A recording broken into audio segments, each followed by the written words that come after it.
Yo, what's happening, y'all? This is B Jizzle of the Pull Up Basketball Podcast. Welcome to the number one LA Clipper podcast out there. We want to first give you guys a shout out, LA Clipper fan, LA Clipper Nations, for being here. Share this podcast with your family and friends. They will not be disappointed, but let's get it popping.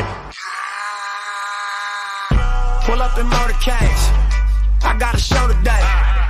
It's all I'm trying to do. Hustle and motivate. Choppers to throw away. Hustle the overweight. That's why they follow me, They think I know the way. Cause I took control of things.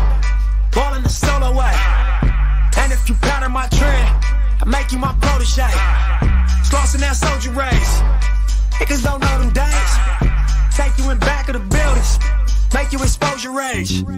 Take you across the tracks. Make you explode the face. Now you official now. But you got a soul to say. I just been cooking that new. I'm about to drop in the few. Think if I call it the great, the people gon' call it the truth. I ain't really trip on the credit. I just paid all of my dues. I just respected the game. Now my name all in the news.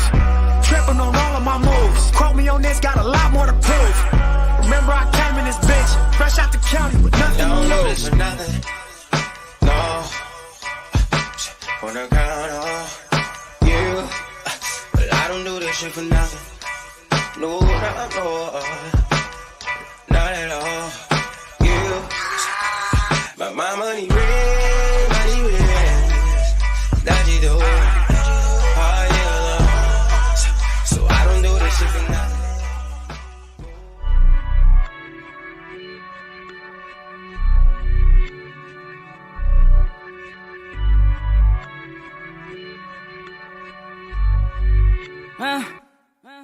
Rolling up some good, going up till we get faded. You know how we do it. Everybody take a flex on me. I got the keys to the city. I don't need no limousine. I turn up when I pull up and tell my booking agent book a show. Running around with the paper bag, running around with the paper bag. Going crazy spending all this cash. Going crazy spending all this cash. If I spend it, I'ma get it back. Even when I ride around dirty, a nigga don't need a seatbelt. A nigga don't need a seatbelt. Nah, it don't cost to keep it real. Run up, get done up. Shit can get real. Fuck around and get your ass rocked. Nigga, fuck around and take your shit. Got you asking God why. Drag your ass into an alley. Pull out aim for the target. Should've never been around the killers. In my town, we the fucking realest. No cheddar bobs round here. I get the spray and they gon' get down. Ski mask over my face. Catch a body in broad day. Catch a body in broad day. I got the key to the city. I got a hold of Shadiddy. Talk to that bitch in Swahili. Tattoo my name in graffiti. Whack out your hood in graffiti. Come through your hood on the weekly. None of y'all niggas can't see me. None of y'all niggas can't see me. Y'all ain't got nothing like this over there. Bunch of frontline millionaires. Bunch of self-made after Trump paid. Guess the odds really took it there. Any problem, I'ma reappear. With a squad you already fear. All this time I've been playing fair. 7 digits every single year. Niggas die, niggas disappear. Alibis, I was really there. Life a crime till I get the chair. Columbine in my trigger hair. Still I rise and I took the stairs. Feel a fire, it's a different glare. All these fights, it was never fair. Busting knuckles, still I'm swinging fears. Takes the salt inside my dripping tears. You should know I never had a fear. You should know I never had a shot, never had a chance till I took it here. Man, it's proud, but I see it clear. Strategize, I'm an engineer. Pick a side, gotta keep it there. Switching up, nigga, looking weird. I got the key to the city. I got a hold of Shadiddy. Talk to that bitch in Swahili. Tattoo my name in graffiti. Whack out your hood in graffiti. Come through your hood on the weekly. None of y'all niggas can't see me. None of y'all niggas can't see me.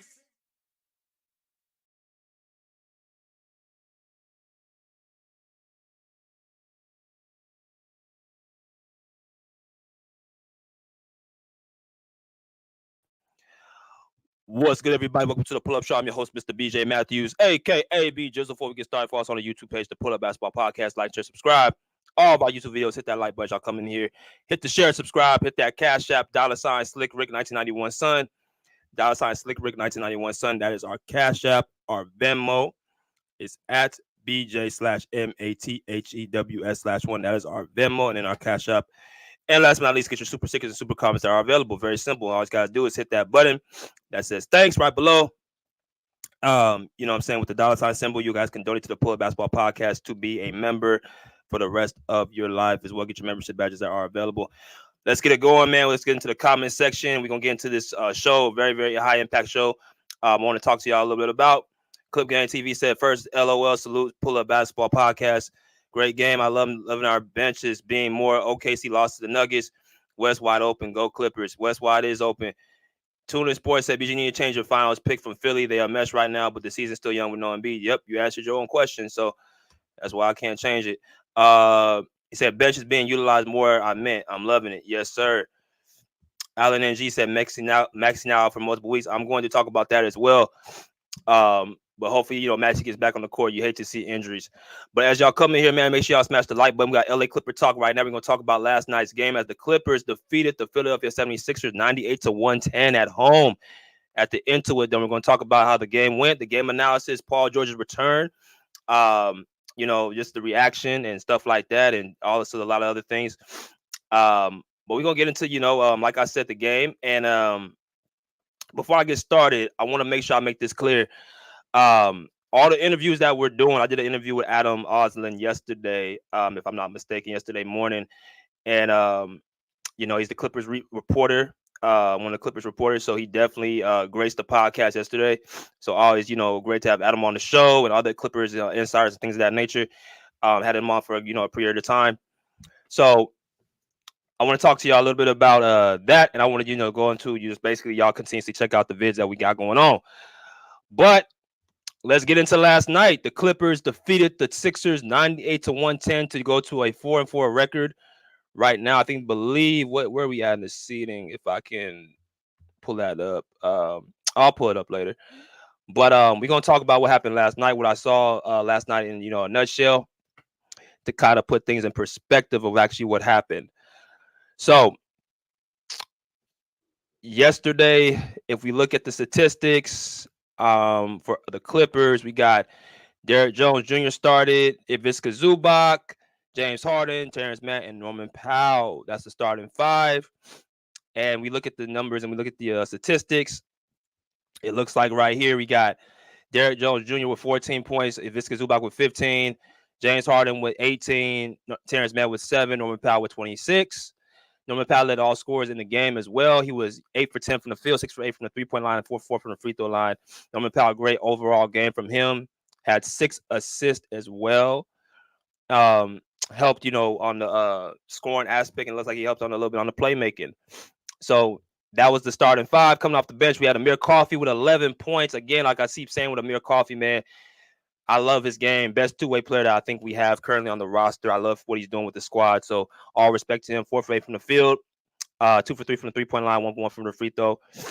And you got guys like, Nicholas Batum came in with 7 points. Nobody on the bench really did as much to make an impact other than, you like I said, Amir, and then you got Chris Dunn, who was on defense. I think he did a great job defensively with, getting his hands on some balls and things of that nature. Pause. But Chris Dunn did an excellent job, like he always does on the defensive end, with his awareness, his ball pressure, giving all of our effort, and just being a smart IQ player. Good game from Chris Dunn. You got who else? Kevin Porter Jr. struggled. He only had 12 minutes. He got taken out pretty early in the game with 2 points. He had 2 points going along with 2 turnovers. It's just one of them things with KPJ, like, you want to give him time. You want to get him acclimated. But I think one thing we're going to start seeing, with him, that there's certain games that's going to be like, well, he's not a good matchup for, right? Even though I said I will give him more time and let him, get his Kingston, but at the end of the day, I just got to learn to accept that there's going to be certain games that he's going to be a little bit rattled. And I think last night was, that game. He got out the game pretty early. Now he came back in the second half and, was responsible for that, helped in that third quarter with that run. But, with they sat PG out for the entire third outside of, I think 4 minutes. And then the Clippers made their run in their fourth, in that third quarter, going up into the fourth with a 14-point lead. So all in all, like I said, Norman Powell, let me see what he's doing right now. What he's averaging. He's averaging 25 points per game, 2.4 rebounds, 2.4 assists with 53% shooting, just completely playing at a high level offensively. His 3-point shooting has to be somewhere around 55 to 60% from the 3. So he's shooting the hell out the ball, and He's just playing great overall basketball, man. He's 31 years old. He's right there in the smack dab of his prime. So, you know, you look at him like basically like, okay, well, he's doing what he's supposed to do at this level of his career. But as y'all come in, keep hitting that like button. Um, Let me go into some of the other statistics as well. I don't want to spend too much time on the player stats. Let me go into the team stats. I forgot to go over this first.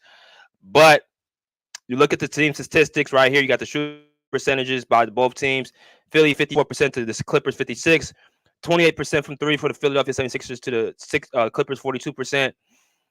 Free throw percentage shooting 57 for the Sixers and then 84 for the Clippers. That was a huge free throw discrepancy between those two, almost about 30% apiece. The Sixers were not shooting great from the free throw line. A large part of that is because of Caleb Martin. I think he missed like 6 of those free throws. So you know, him and you know, I think that's pretty much the main one. But he was the main guy missing most of the free throws. Rebounds went to the Sixers 32-29 with a very low rebounding game. Assists 19-27, steals 10-12 go to the Clippers. Blocks 2-1 go to the Sixers. Turnovers 20-19, 20 for the Sixers, 19 for the Clippers. Right? I like to see the activeness on both ends. Both sides have great ball pressure. They have both teams have, you know, guys who can play defense and get their hands on certain, you know, certain balls. So great, you know what I'm saying? Great advantageous how can I put it? Advantageous, you know, opportunities for both teams. I thought the Clippers got their hands on more balls, more loose balls than what the Sixers did.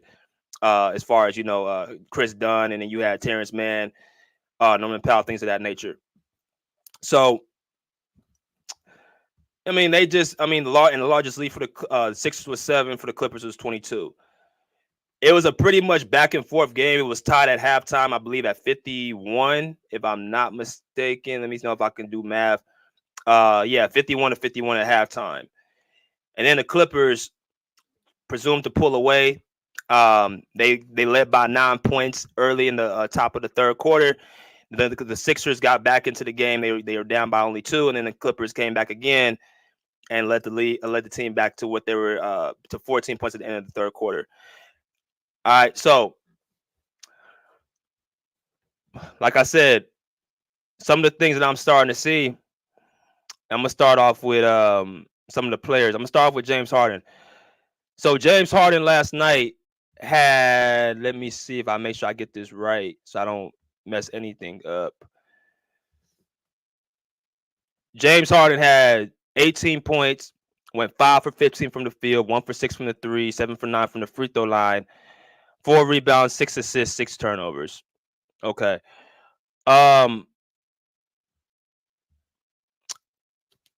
This is the one thing I've mentioned a while back, and I said it, and I'm gonna continuously say it. The Clippers have to know if they're gonna play through the James Harden system or the Clippers, or the James Harden offense or the Clippers offense.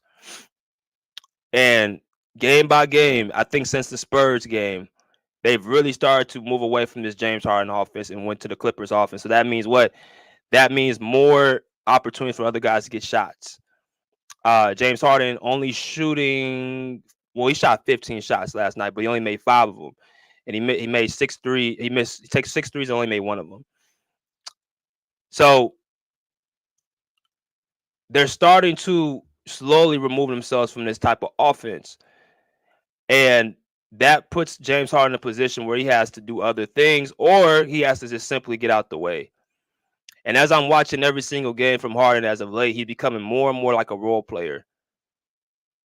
Right? That you know, him being a Houston James Harden, that is that's starting to window down game by game. And we're only in game 8 right now. And they're already seeing that offense is not going to hold up.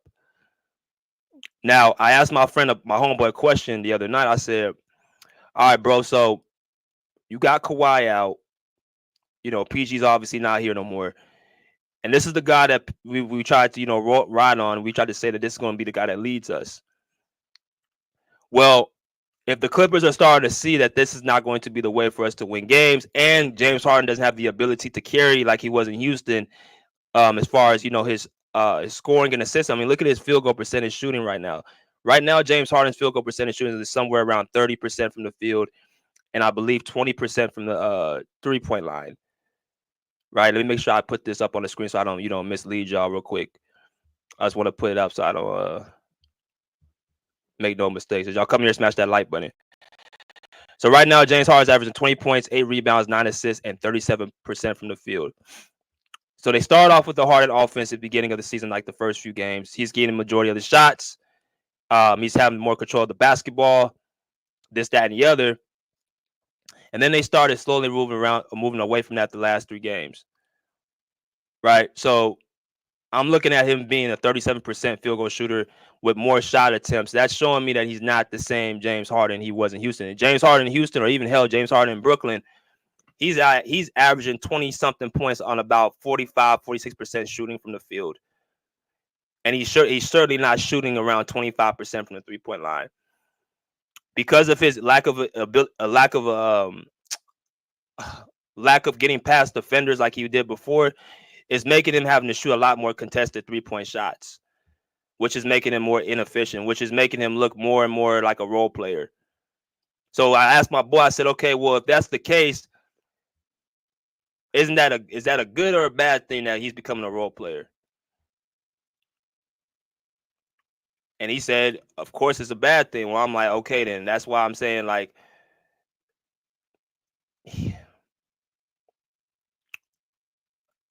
I think, again,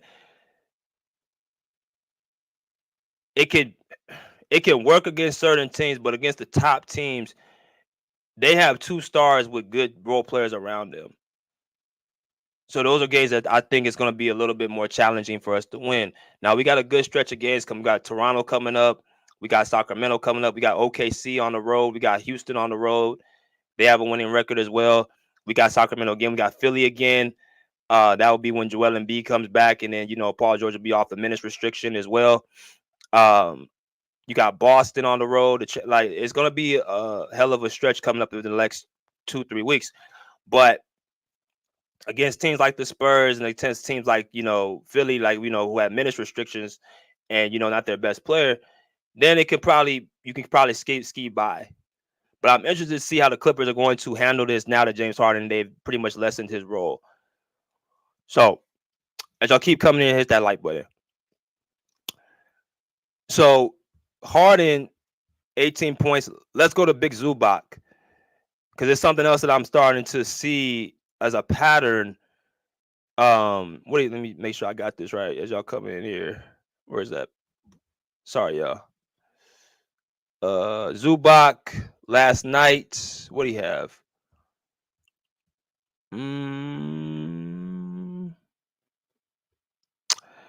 He had 15 points, 7 for 9 from the field, 9 rebounds, 3 assists.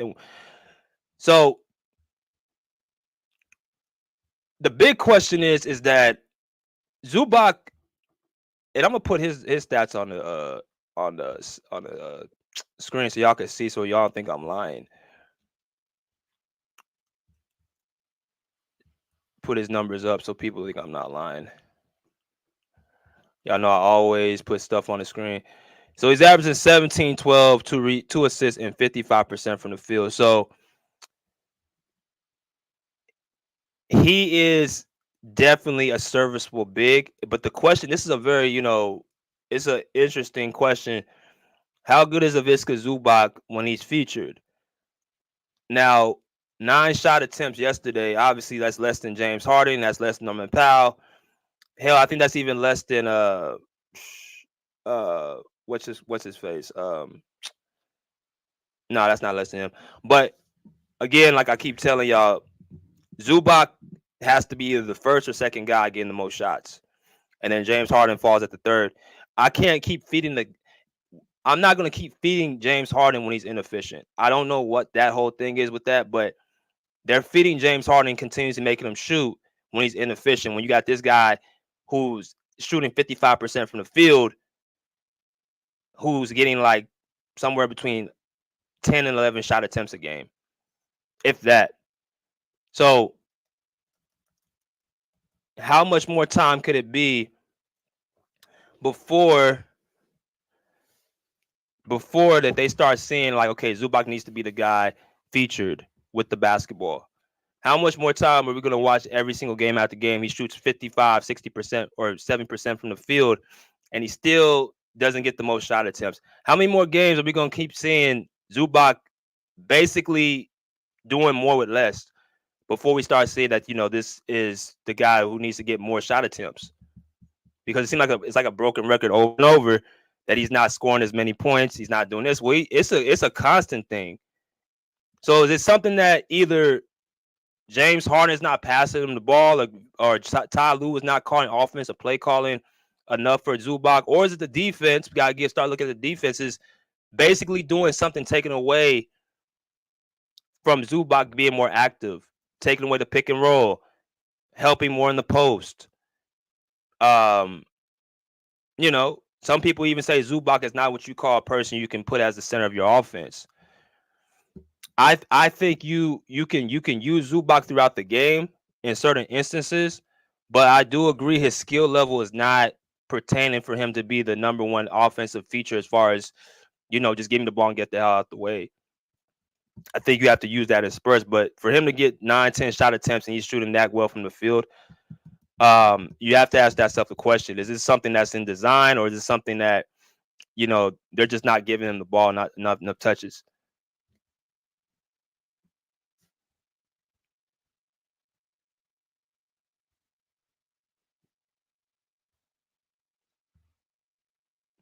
He said James Harden is the point guard, though he's there to create plays.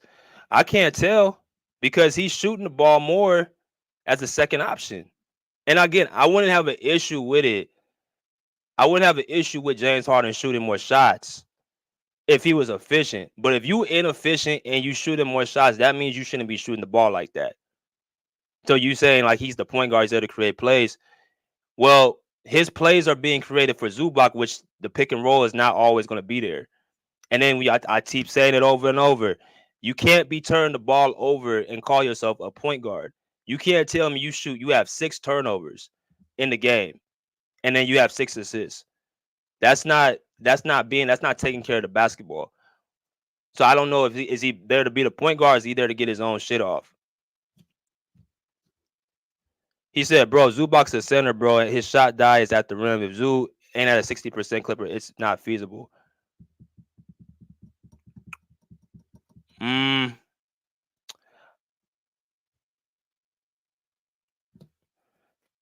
I don't think so. So you saying he shouldn't shoot more shots, or you think he should shoot more shots? I think you say you should. You saying that he's good at 9 shot attempts a game. All right. He says Clips is a great defensive team this year, and we don't have many shot creators. Zoo's been playing great. Yeah, he's been playing great. I'm just asking the question: is he going to get more shots? Like I saw, he got 9-10 shot attempts the last few games, right? So I don't know.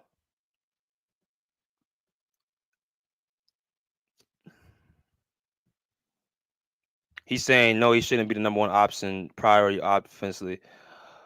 Some games he should. I mean, there's been games that he's been featured as the number one option we've won. The game against Golden State, he was the main option on the offensive end. It wasn't Norman Powell. The game against Denver, he was the second the option behind Norman Powell. The game against the Spurs, he wasn't number one option, but he was every game that we've won, he's had a great offensive game. He's affected the game in many ways. So most of these games, he's been the one dominating him. So I don't see how he can't be the number one option or number 2 option at times. If you don't want to put him the number 1 option, okay, cool, put him in the number 2. I don't really trip off of that, but because it's Norman Powell, which I'm gonna talk to y'all about right now. But to say that he can't get the ball in the post and do work, I mean, I don't agree with that. I think he should be at least the number 2 option on the team. But that's another story. Let me go to another player who I think we've got on him for playing better, playing bad, but I think we need to give him some credit for yesterday. Yesterday's game, Terrence Mann had the assignment of Tyrese Maxey in that first quarter, right? Tyrese Maxey, I think he had 3 points in the first quarter. Did a great job on Tyrese Maxey throughout the entirety of most of the game, and he was making it very tough for Tyrese Maxey, get a rhythm going. Um, Now, I'm not going to say this is something that's speculative. I don't know if Tyrese was just being purposely just playing through the offense, or was it just Terrence Mann's defense just making him uncomfortable? I don't know. Salute to my boy, straight to the point, straight to the point. Salute, pull up family. What's good, man? Subscribe to Straight to the Point, Sports and Entertainment. Go and subscribe to that podcast.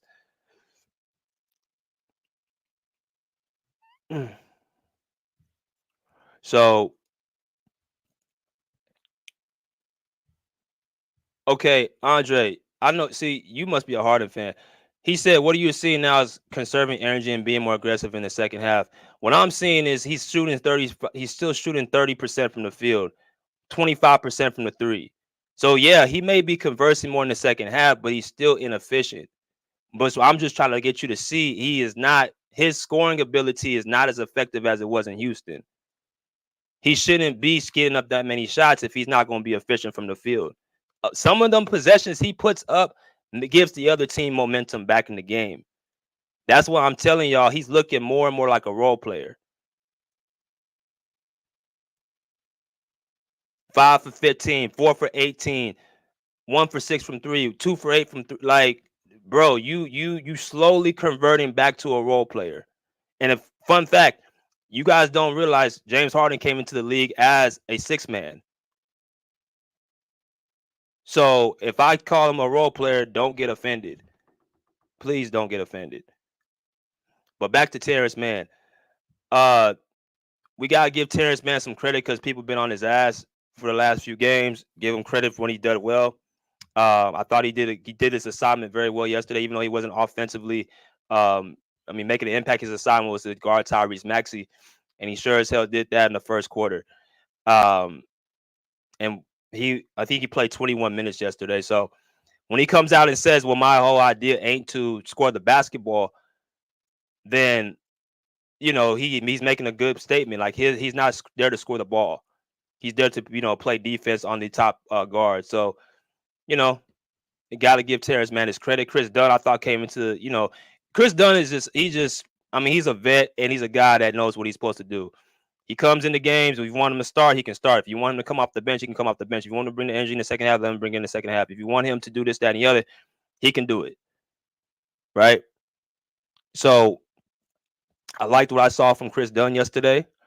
He's one of them players, man. He's just a Swiss Army knife, man. Like he is probably the voice of the team. I'm talking about his play elevates the defense. It elevates the guys around him. He's a rah-rah guy. He's in there. He's gonna, get into the trenches. He's a high shit talker. Well, I wouldn't say a shit talker, but he's a guy that he's just a guy that gets it going, man. Like I love Chris Dunn's energy. I love what he brings to the table, and I'm pretty sure that Ty Lue and the coaching staff, Jeff Van Gundy, trusts him. So definitely, I give credit to him. Let me also say this before I get to the next thing. I gotta give credit to also Ty Lue. I gotta give credit to Ty Lue. He's been doing a hell of a job coaching this team for the last few games. I gotta give him a shout out. I know we get on Ty Lue quite a bit, but when he does what he's supposed to do, you gotta give him his respect. He was talking to James Harden and Ivica Zubac in the huddles. He's done great with the rotations. He's been keeping the right guys on the court at the time. So you have to tip your cap. You have to give your respect to Ty Lue. I love what I'm seeing from him. I love what he's doing with the team. Hopefully he continues to keep it going. And we'll definitely be moving on from that. So let's go into the next thing. Last night, and as y'all come here, smash that like button. It was the return of Paul George. So let me go ahead and put something up so y'all to see what happened. Make sure I can pull this up real quick. What do you have? Last night. Let me pull this up real quick and pull the stats up.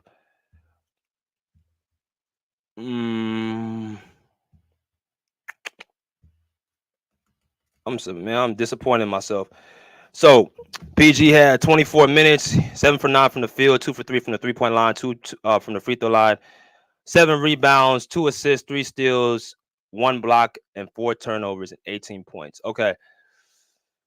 Now, this was PG's second game back. Obviously, Paul George made his return back to the court against the Sixers or against the Clippers in their homecoming. So let me just first say this: yesterday, um, the reaction, you had a mixture of boos and cheers. I know people were going off of it was all boos. That's not what happened. If you were at the arena, it was cheers and boos. You had almost half cheer and half booing at his first shot of the game that he made. There was cheers heard around, but when he touched the ball every single time, he was getting booed, which is expected. You know, when you talk about a player that was part of your franchise for quite some time, and he did so much for your team, you're gonna have some people that really is kind of against the move that he made. So you had a reaction of mixtures and cheers yesterday, but when he touched the ball, when he touched the rock, he was getting booed every single possession. But as far as what I give Paul George yesterday, I gave him a B+. The first game against Phoenix, I gave him a D-, but yesterday I gave him a B+. And the only reason I gave him a B+ yesterday is because of the 4 turnovers. Even though 2 of them weren't on him, you still got take away from that. But other than that, man, like he was pretty much doing whatever he wanted to do on the court. He looked, he looked good. He looked like he was playing within the team, playing in the offense. He was scoring on everybody on the Clippers team. Derek Jones Jr., Chris Dunn, Nicholas Batum, James Harden. I mean, whoever was trying to guard him, it pretty much was it was pretty much just simply just come here type of moment, right? I think he made his first 4 shots, 4 for 4 from the field at 12 points. So I thought, he looked really good at the end of the day. I thought he looked like, it was a second game back. He was on minutes restrictions, of course, but I mean, he did what he wanted to do on the court. It doesn't like the boos really affected him, or actually looked like it made him play even better. Like every time he plays against his old teams, whether it be Indiana, whether it be OKC, and looks like now the Clippers, he always seems to have great games against those teams, right? So I mean, I gave him, like I said, I was applauding him. The video tribute, I applaud him. Um, and then the 2 hours, you cheer against him, but then when the game's over, you give him respect. All of the players were giving him respect. Amir Coffey, Terrence Mann, James Harden before the game, Ivica Zubac, Derek Jones Jr., Ty Lue. Everybody was. I mean, it was no ill will towards anybody. Of course, Kawhi. That's that's his right hand man. So nobody was even giving him any type of flack other than some, Clipper fans who were just, for whatever reason, I don't know what some of them are salty about, but basically, you know, a lot of mixed cheers and emotions. But I want to let y'all hear what he had to say after the game, and kind of let y'all hear, because it was a viral video about how he felt about being booed at the end, towards the end of last night. So I want y'all to hear that report real quick. So let me pull that up. See. Let me see. All right. So it's about a 48-second clip. So there was a reporter that asked about Paul George being booed last night, how he felt about it. Of course, it went viral on Twitter, like I expected, like every other video he do. So let's hear this video about Paul George being booed and how he felt about it and things of that nature. So here we go. Does that bother you at all? I mean, it's stupid. I was a free agent. You know what I mean? I was a free agent. It wasn't something that I, demanded a trade or went against the team here. Like, I was a free agent. The team presented something that was team friendly, and I did what was best for me in that situation. So there was the cheers. I appreciate them. Those were the ones that I played hard for. The boos, I didn't get it. I still don't get it when I go to Indy. But it is what it is. It's sports. That's what's in sports. So yeah, I look forward to next year being back here, and no boos. All right. So as y'all come here and hit that like button, hit the share, subscribe, all that. He said Joe Martin said Norman Powell been our best player. Um, yeah, yeah. He's been our best player for sure. For sure, the Clippers have. He's been our most consistent player. I would say most consistent. I want to say, well, I was him and Zubac. It's been between those two. But last night, that was the video after why he was being booed and how he felt about it. He just basically said it was stupid, and he said he was referencing that he was a free agent, and he left this, that, and the other, and this it's a business and things of that nature. Y'all already know what my thoughts are about it, man. I said since the summertime, and I'm gonna say it again. Most of these Clipper fans, I'm gonna tell y'all the real reason they mad at him is because he left. People want to bring up this, B team comments, which I'm gonna let y'all hear that too. What he said. They want to bring up, he left this team because of what he said, how he did it, man.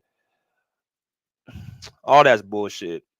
The fact of the matter is that Clipper fans are mad, and there's not even all of them. It's a good portion that understand business and are actually, saying he did what he's supposed to do. But you got some who are just if you leave their team, don't matter what you do, how you do it, when you do it, you're still not gonna get the reception. You're gonna still be like, well, he left the squad. They don't give a damn how you left. It's the fact that you left, and that's what happened with him. The man went and signed a deal. The Clippers and them could not come up with a deal where they both, can agree on. PG took the best deal for him and his family. The Clippers felt they made the decision. Steve Ballmer, who's another one who clapped, for the video tribute. Um, both sides had a mutual understanding, like this isn't going to go any further. And PG got his money where he wanted to go, and the Clippers got, their pieces they can get to, try to replace him, which there's no replacing him, but you can build in committee to try to, change some things up. But that's why a lot of Clipper fans are mad. And I would be I would respect it more if people just say it and stop pussyfooting around and saying it's because of some comments that he made on his podcast that's been echoed before the masses that the Clippers have been the secondary team to the Lakers. Right? I've heard those comments from some of our own players. Terrence Mann even said it. The security at the crypto treats us like the second team. They treat us like the B team or the secondary team.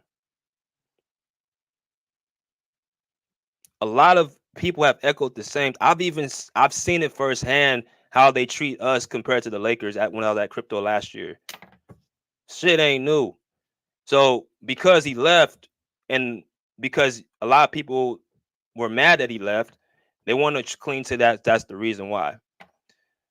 And it's not. It's the same thing with the LeBron thing when people burned his jersey and said, well, it's how he left the decision. No, you were mad because he left, and he left you because you knew you wouldn't be as good. That's why you're mad. That's why you're mad. So, I wanted PG to stay. I did. I wanted him to stay. I felt like if Kawhi and PG are healthy together, that means you have an opportunity to win a championship. That's what it's been the last 4 years. But unfortunately, injuries have caught the best of us. I wanted him to stay with the team. Right?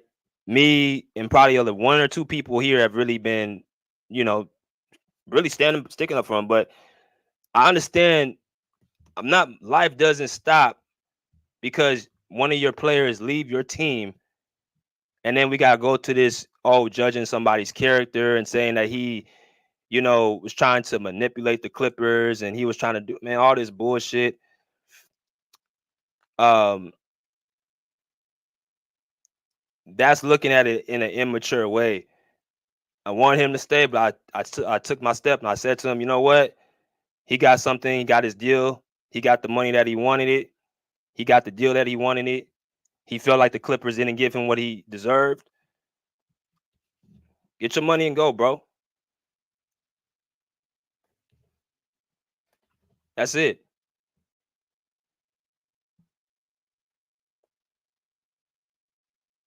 Get your money and just dip.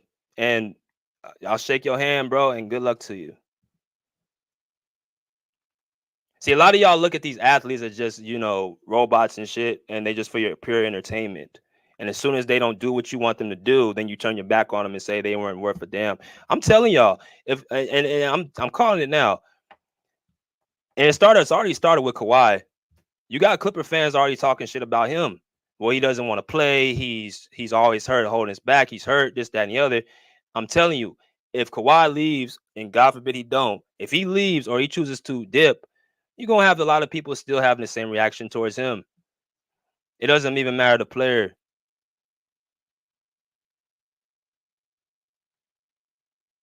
Which tells me you didn't really care about him when he was with the team. You just wanted to care what he can do for you.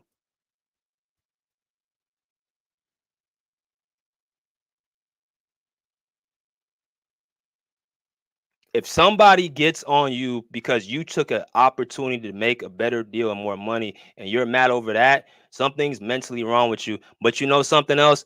I would respect that more than just hiding behind an excuse saying it's because of some comments that he made about some B team, some shit that we've been hearing for years about the Clippers and everybody knows it.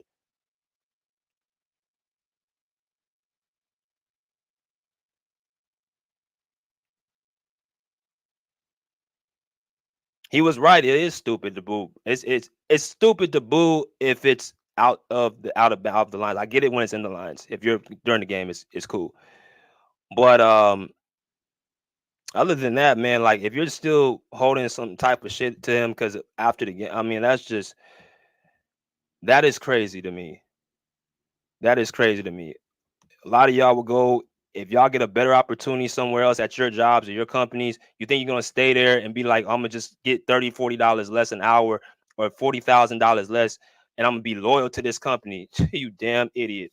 I'm going where I can get support for me and my family. I'm going over here to get paid more money. Now it would have been different if our best player was always on the court. He would have stayed. And be honest with you, he wanted to stay in LA. He was gonna take the 150. But they didn't want to give him the trade clause. And people may ask, well, why Kawhi didn't ask for the trade clause? Understand, you guys understand when you ask for something, a trade clause, more times than not, it's because you feel like you're going to get traded. The Clippers, as far as the actions they've been going, they're not trying to trade off with Kawhi. So there was really no reason to ask for it. And on top of that, Kawhi don't need to be asking for no trade clause. Because you have to feel like you haven't been playing, you ain't been healthy. So you just getting this deal, the way you're getting it is enough to show your appreciation. That's why he took less money, because he understands he ain't really been able to be healthy on the court. So when people say, well, he ain't asked for a trade clause, well, shit, does he really deserve to ask for a trade clause, or does he feel obligated to ask for a trade clause? He ain't been on the court when it, the last 4 years when it really mattered. He's been the reason we ain't won a title.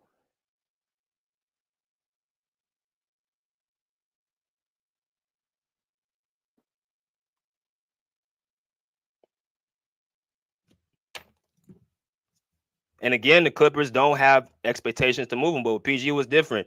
You had echoes that he can possibly be moved, and at the All-Star break, he's hearing this, and so he's saying, "Okay, I will take." And I'm gonna say this again: I will take less money, but at least I know that I'm here, right? Okay, you don't want to give me that? Give me the extra year, and I'll go ahead and go on my way. He gave him options. He said he wanted to go to Golden State. They didn't want to do that. You get players back. At least you won't be getting me for nothing. You get players back. People say, well, he tried to cripple how is he trying to cripple the franchise when he's trying to give them options and ways to keep their franchise keep going?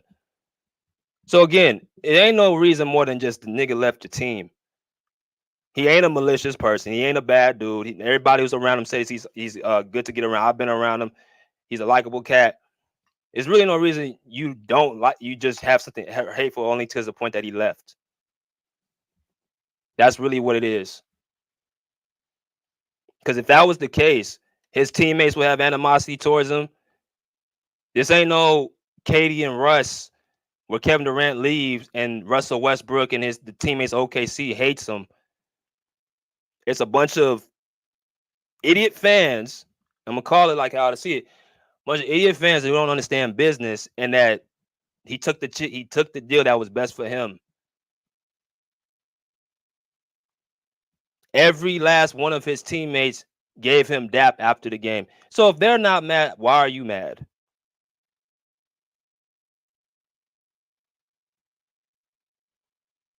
If Steve Ballmer ain't mad, why are you mad?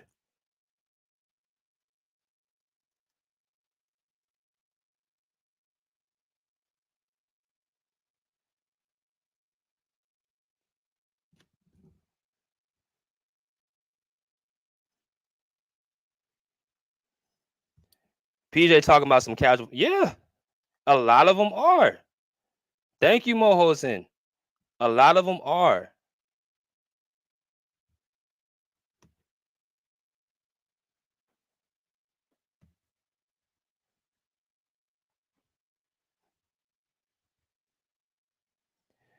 A lot of them are, bro. That's all he was. I don't.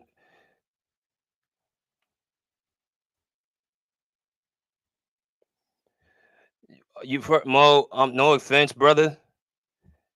If I'm sorry if you just new to sports, but fans don't give a fuck about your family. If you're talking, they care about their team. Once you leave their team and their fan base, they still gonna find a way to don't not like. I've seen it throughout the years. You can't be that naive.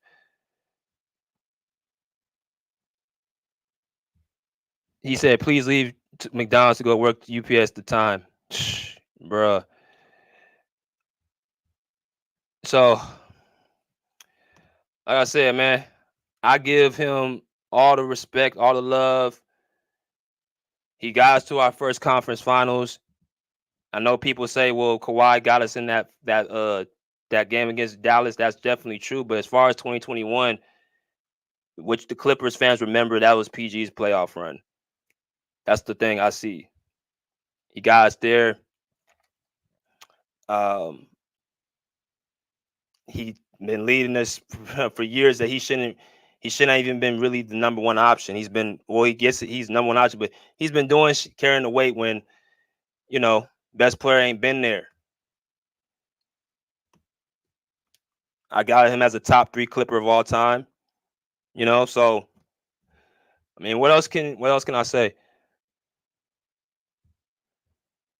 He said, "What was our record when it was just Kawhi on the floor versus just PG on the floor?" Last year with PG on the floor, let me go ahead and pull it up. We were 7-3 when Kawhi was off the floor. Last year with Kawhi on the floor and PG was off the floor, we were 2-2. I'm gonna say it again. With Kawhi on the floor, and PG off the floor, we were 2-2. With PG on the floor and Kawhi off the floor, we were 7-3.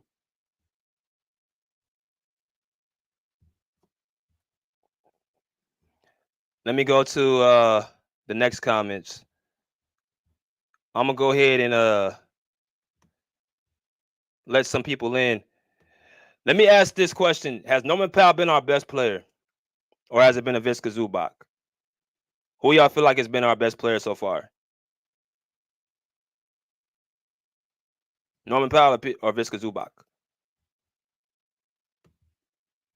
I'm gonna let this in before I let y'all come in. I should drop a poll right now.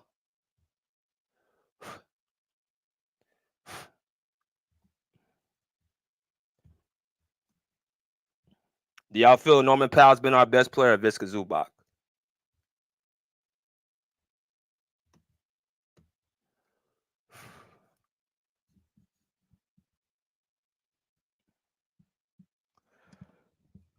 Y'all put in the comment section.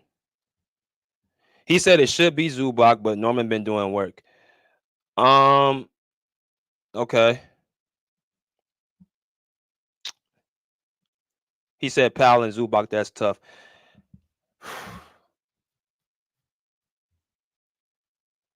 He said Norman has undoubtedly been our best player, but Zoo will be carrying us on many nights. So y'all think Zoo can be a number one option on this team? Because somebody said he can't do it. I think he can.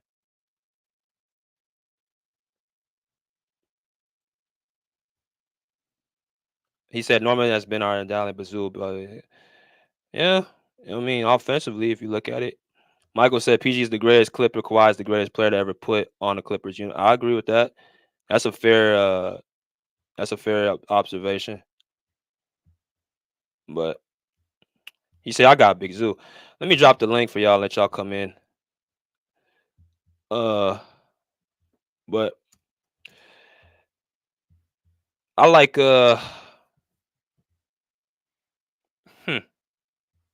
yeah, I like it, brother. He said it should be Zubac, but Norman been doing the work. I ain't gonna lie, man. I am shocked of how great Norman's been shooting the ball, man. I've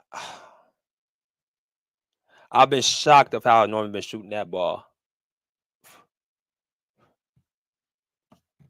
I like what I'm seeing from Norm. What's good, Sean? Why you asking tough ass questions, man? I gotta That's a hard ask. question. I don't That's know. a hard question. That's a real question, though. That's a real good question. Maybe that shit made me think. I had to stop. Cause you know how you already know how I feel about Zubac. So, but man, I was watching this. I've been watching this game all day. Fast forward, rewinding, shit. Man, power obviously ain't Kawhi on defense, but that's some of his power is he's looking like the damn Raptors' power defense. A lot of people fail to realize that in Toronto, Powell was playing defense. This dude's damn man. He's hustling. He's rotating. He's D'ing up. He's moving his damn feet. Like I cussed that somebody out plenty of times for getting picked on and targeted, but you got to give him his damn flowers. And last night, I'm watching these matchups. This is how Ty Lue's supposed to coach. He deserved his flowers last night. You beat me to the punch. When Man and DJ wasn't on there, Batum and Dunn was taking on the good ones. Coffee takes on the third best, and so on and so on. That's how you play defense. That's why 76ers couldn't control the basketball. And somebody's like a damn pinball machine going around there. I mean, Clippers did too, but I'm speaking on Ty Lue. That is a perfectly well coached basketball game last night. That's how you coach. That's why I be bitching. Because unlike the Phoenix game, where Booker gets hot for 8 straight points because T-Man or DJJ on him, or Dunn, or Batum, they got Coffee on him. That's a mistake. Coffee's a solid defender, but there's levels to the shit. T-Man's a good shooter, but Coffee's a better scorer. There's levels to the shit. But you gotta keep. You know what I always say, BJ? You don't take the case of Dasani water to a fucking forest fire in the forest. You call it a fire truck. You fight fire with fire. Oh, you don't take no damn water bottle. Last night, Ty Lue stepped to the plate.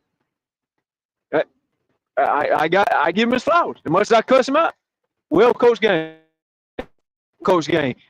Only thing I wish he would done more, he came out in the game. They started posting Zubac. Zubac went 4 for 5. Quick. Andre Drummond is a big motherfucker, BJ. He bullied that son bitch down to the rim like he was Shaq O'Neal. His first fucking baby hook he's like 2 foot from the rim. He just pushed him out the fucking way. That's why I want to get a man the ball. The deeper he gets, the more they gotta leave the shooters to come help. And BJ, a lot of when you were schooling the boys a while ago, I put it in the chat. This is what they failed to realize, BJ. 5 to 9 feet from the rim. Minimum field goal attempts of 200. Who was number one in the league last year? I got this from Adam Ollins. I be getting on Adam's ass many times, but when he says something good, I give him his credit. Zubac, number one in the NBA last year, 5 to 9 feet from the rim. We ain't talking 5 attempts. We ain't talking 20 attempts. I think Adam said like 240, 230 attempts. Are you number one in the league over the Joker, over Embiid, over Giannis? That's a tall task. Give the son of a bitch the ball. Like I said in the playoffs, if you fed in the fucking ball, that series was different. I don't give a fuck what the James Harden haters got to say, or the Paul George haters, the Clipper haters. They nobodies. I cook them bitches in my sleep, whether they loud mouths or low mouths. Cook them in my sleep. If they give Zubac the ball, that series is different. Terrence Mann, I ain't worried about him. His job is to make sure players don't do what fucking Booker did. It's not my fault if somebody comes in the game, BJ, and they go 2 for 4, shoot 50% on Terrence Mann. Bitch, it's 48 minutes. If you only shot the ball 4 times, obviously you was ducking the smoke the other 44 minutes of the game. Give the defender his credit. If Deion Sanders is on the field, BJ, and they throw the ball to Jerry Rice for 3 catches, 3 weak-ass catches, that's all he got the whole game, but he caught all 3 of them, and he had 30 yards, that's weak as fuck. You don't discredit Deion because fucking Jerry had went 1,000% catching rate, catching percentage. That's called low IQ. That's called idiocy. If the bitch is 3 for 6, 4 for 6, 2 for 4, 2 for 3, you only shot the ball, that means you ain't beating your fucking man the other times in the game. I ain't worried about this teammate scoring the ball. He ain't worried about it. Ty Lue ain't worried about it. And I wasn't worried about it. Oh, the Clippers need to bust up the team. Relax. Relax. The fucking Knicks, I still got deep in the playoffs in the East. They ain't jailed right now. They missing players too. The Clippers actually missing Kawhi, Mobamba, and PJ Tucker trade ain't been made yet. That's a trade that's coming. The Clippers you ain't even looking at the full roster yet. Relax. Don't listen to the haters. They ain't nobodies. The Clippers gonna be fine. James Harden's gonna start shooting the ball better. I agree with you, BJ. But at the same time, when you ask who's been the better player, half of that Zubac praise comes from James Harden. Because when James Harden wasn't the point guard, you fucking Clipper fans wanted to kick Zubac off the team for your other favorite point guard. Y'all in the chat and listen, y'all know who the fuck I'm talking to. You know who I'm talking about. Y'all want to kick Zubac off the fucking team because he was catching stupid ass passes. Yeah, James Harden, he's going to shoot better. We all know that. Terrence Mann's going to shoot better. We know that. Ty Lue, BJ, watching the game on YouTube, he made a lead pass. The announcer said, he asked Ty Lue before the game. Ty Lue said, yes, I got to start posting Zubac up more. Bingo. Any of y'all got NBA League Pass? Go watch it. You're going to hear about it. That's what I've been telling you. Give the motherfucker the ball. BJ, it don't matter if you never seen something. You remember when Kobe was a rookie, BJ? And they said, oh, the Kobe Bryant, all this hype is bullshit, man. Dude only averaged 15 points in the finals. Shaq carried him. You ain't seen Kobe have to be the number one yet. It don't mean he couldn't do it. Obviously, 20 years later, not only is he number one, top 5 in history. Just because you ain't seen it, don't mean a fucking thing. Because y'all are nobodies. I'm nobody. I'm nobody to say Zubac can't perform if he gets the rock. Guess what? None of y'all thought Terrence Mann could score a 40 ball in the elimination game in the NBA playoffs. If I would have told y'all, BJ, if I'd have told Clipper Nation, we coming into the game tonight, Paul George only going to have 20-something, Terrence Mann's going to have 40, we win in game 6, BJ, everybody would laugh me out of the room. Just because you ain't seen it don't mean a fucking thing. Nothing. The Clippers will be fine. All they got to do is hover 500. And if you look at the game slate tonight, BJ, there's going to be some more Western Conference teams losing games tonight. The Clippers are one game from being the 4, 5, 6 seed right now. One fucking game. And how many did we give away? Huh. They fine. They gonna be fine. Motherfuckers gonna hate, BJ. That's what haters do. They gonna hate. I mean, my Hawks was 2-0. I had people on the Clipper channel, BJ. Why ain't you talking about the Hawks? Stupid motherfucker, the Hawks ain't beat nobody. I ain't no front runner dick rider like y'all. We ain't beat a fucking soul. We beat the Knicks last night. I ain't impressed. The Knicks ain't jailed. They missing Patua and they missing Robinson. When Robinson comes back, gotta put OG back out front. It'll change the defense. I ain't fucking impressed by that shit. I know what's happening come playoff time. My Hawks are building something. Yeah, he cooked up. It's still early. It's still early. Just like it was early when they said, "What, Thomas? Why ain't you hyping the Hawks? So 2-0." It's early. We ain't beat no fucking body. And then we did beat the Knicks last night. Okay, yeah, that's a good win. But the Knicks still ain't jailed. The fuck, they 3-4. I ain't worried about that shit either. And BJ, you a Minnesota Ant-Man guy. Ant-Man's the fucking truth. You ain't worried about their record. Who the fuck's worried about that? Nobody worried about that shit, man. Relax. The Clippers gonna be fine. Go ahead, BJ. All right. Let me go to skills real quick, and then I'm drop the link again. What's good, skills? What's up, fellas? Good skill. Man, the more I watch this team, the more I'm liking what I'm seeing. It started in the preseason for me, just watching their defensive intensity, and then it has carried over into the regular season. And I'm gonna go on record and say that I think this is the best defensive team that the Clippers has had, and that's without Kawhi even being on the floor. So the ceiling has to rise once he comes back. To answer your question, who I think the best player has been, I'm gonna have to give it to Zoo, only because of what he's done on the defensive and the offensive side. If he's giving you, double-digit points and he's like our defensive anchor, I think if you removed him from the starting lineup, I don't think the team flows as smoothly. But you could remove Norm from the starting lineup and you'll lose points, but the defense wouldn't change all that much, if that makes sense. You know what I mean? So I think Zoo, I think he's been the most consistent player. But last night also showed me why I'm happy that we have James Harden over PG. And this is coming from a PG fan, but it's just like Harden has the ability to not have a good game scoring wise, but still be able to get other people involved and still, be able to dictate the flow of the game. I think just a little bit more than PG has the ability to do.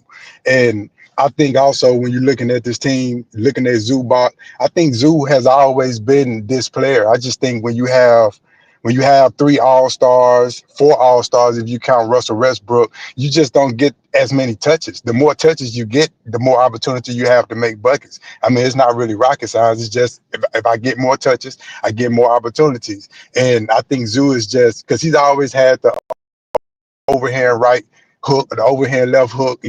He's always been a player that's going to make you go to the post. He's going to make you go to the post. And it's not like he's just going to get down there to the post and not be able to finish the play. In most cases, he will finish the play. So I think we're just seeing him thrive more now because he's getting more opportunity.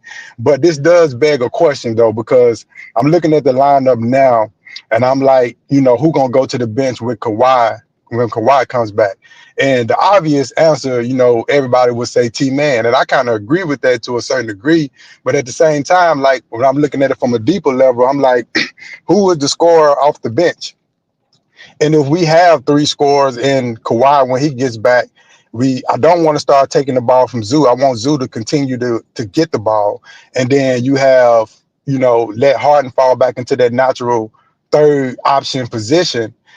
I just think it'll be too many people who need the ball if you keep Norm in their starting 5. Even though I think he has totally earned the starting position, I think it looks good right now without Kawhi. But I think when Kawhi comes back, I think the more balanced lineup, in my opinion, would be to move Norm to the bench so we have that scoring coming off the bench. And I know that sounds crazy, but I'm just not seeing where the other scorers off the bench is going to come from.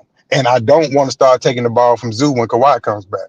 So I mean, it's just something to think about. But as far as right now, I'm liking what I'm seeing. I think the defense look good. I think the team look good. I think our ceiling will rise when Kawhi comes back. I'm liking what I'm seeing from the coaches, and it's like the defense is coming in waves. It's like, you know, you gotta fight through T-Man. You gotta fight through Derrick Jones Jr. You gotta fight through Zubac when you do finally get to the rim. When Kawhi get back, you're gonna have to fight with Kawhi. Then when you sit Kawhi down, you bring in Nicholas Batum. When you sit T-Man down, you bring in Christopher Dunn. Like, it's just the defense keeps coming in waves and waves. It's not even to mention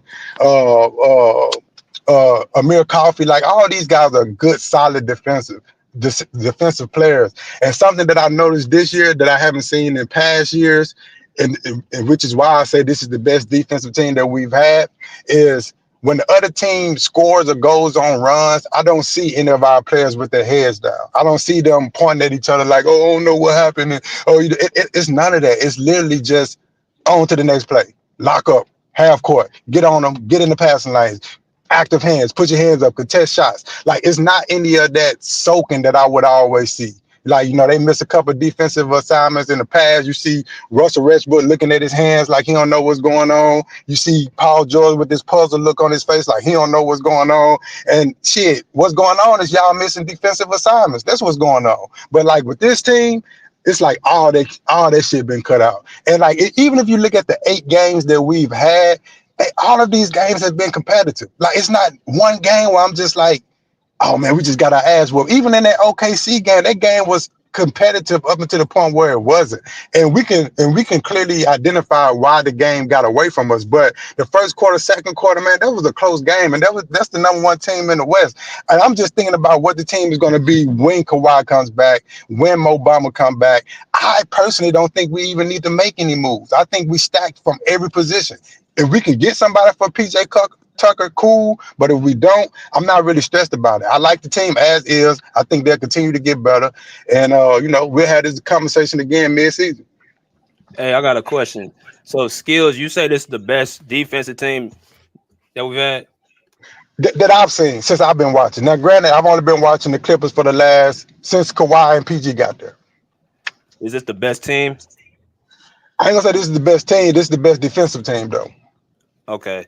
That's what I'm saying, man. Like, defensively is cool, but that's why I'm saying if you say it was the best team, then okay. But I just don't see what that does if you say that, but you don't say it's the best team you've seen. So let me ask you this question: do you think when Kawhi comes, will be the best team we've had? Yeah, man. I have to say yeah, and that's only because I'm under the belief, you know, and everybody got different opinions, but some people would rather have the star power. I personally would rather have 2 or 3 players that do that one thing that the star does. Because what happens when that star player doesn't show up? Well, I'm just saying that if you're saying they're the best team, then you saying that they're gonna have a better season record. You saying they're gonna get to the conference finals. You saying they're gonna be a better. That's what you saying. If you're saying it's gonna be the best team when Kawhi come back. Well, no, because I can't say that because like I can't compare the record that they may or may not have this year to a record that they had last year when all of the teams are different. Everything has been shaken up. A lot of these teams come back. Some are better than before. Some are worse than before. I think when Kawhi comes back, though, I think we could land somewhere in that 6th seed spot. I like my chances with Kawhi. With this team that we have right now, and you add Kawhi and you add Mo Bamba to it, I like my chances against anybody in a playoff series matchup. I like my chances against anybody. All right. Let me go to Trevon and I'm gonna go to Mass. What's good, Trevon? Yo, what's good? What's happening, bro? Not much. I'm new here.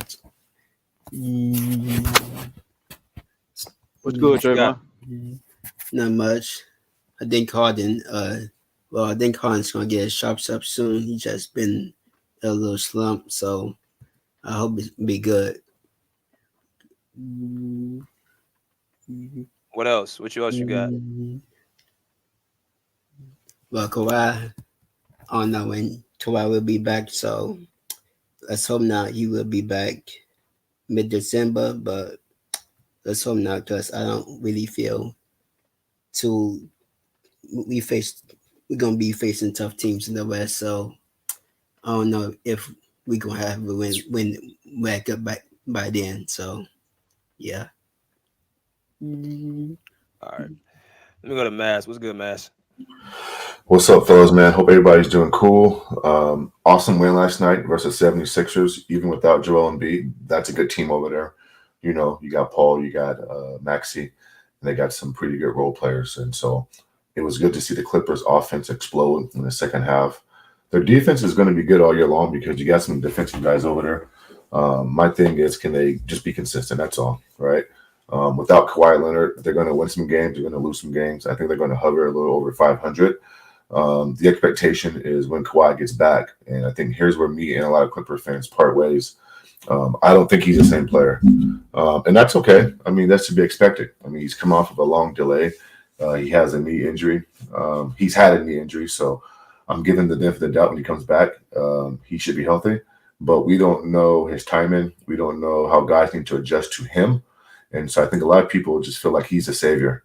And I think they're expecting something that they're not going to get when he comes back. He's going to be a good player because he just knows how to play basketball. But in this mighty Western Conference, and even some good teams out East, he needs to be special at times, along with James Harden not turning the ball over. Norman needs to shoot the ball better. And we need the progression. Here's one thing that we haven't talked about much too, which I'm highly disappointed in. I'm disappointed in the progression and the development of Terrence Mann, because there's a reason why Ty Lue is so up and down with him, and it's been a roller coaster the last few seasons when it comes to minutes. It's because Terrence Mann's offense just hasn't gotten better. It just hasn't. I mean, he's not a knockdown shooter, even though the numbers may say he shoots the ball good at times, but he's not a guy who can just dribble past and shoot and create for himself. Yeah, he may take advantage of smaller guys and get to the basket, and he's a hustle player. But in today's league, you have to be able to stretch out the floor and make teams pay. And when the ball comes to you, and it's a hot potato, and the shot clock's winding down, I don't think he has gotten in his bag. And maybe it's just me, but that's just how I assess players. I mean, as bad as KPJ can be or be inconsistent, or at times he has tunnel vision, I'm a Rockets fan, so I've seen him in Houston a lot. He can at least get into his bag or his cadence at the top of the key or ISO and get his shot off over anybody, right? And I don't feel like Terrence Mann has that. I do like Coffee, the way he shoots it. He's been good. He's been good. And he's a bigger guy. I didn't know Coffee was that big. Like, he's tall. Like, I mean, he has like some size on him. And so his defense can definitely get better. But I think Coffee, this may sound kind of weird right now, but I think like right now, I think Coffee is just a better fit for you guys than Terrence Mann. I think Coffee has been more impactful, mainly because he can knock down shots. And so when you can knock down shots and you're halfway decent on defense, like Ty Lue has to play you. I mean, he has to find minutes for you. And so I've been impressed with Coffee, and you can tell he has a confidence about himself that he didn't have last year. So that's good to see. But overall, man, listen, man, the Clippers are going to have a up and down season, in my opinion. They're going to win some games. They're going to lose some games. There's going to be games where James Harden looks great. He's going to play, he's going to facilitate. And there's going to be games where he just, as Clipper fans, like, you guys are going to hate him because he's going to turn the ball over. He's going to do dumb things, and it just is what it is. Norman Powell needs to be more consistent moving forward. He's been good to start the season. I can't lie. Like, he's been good. But the question is, can he sustain that? And here's my last point. You know what I'm saying? There's going to be an adjustment period, and I touched on this about a few minutes ago. Like, guys are going to have to take less shots. Guys' minutes are going to change. Ty Lue has to coach differently. The rotation is going to be different. So when you insert or try to implement Kawhi back into this offense, it's going to be a major adjustment.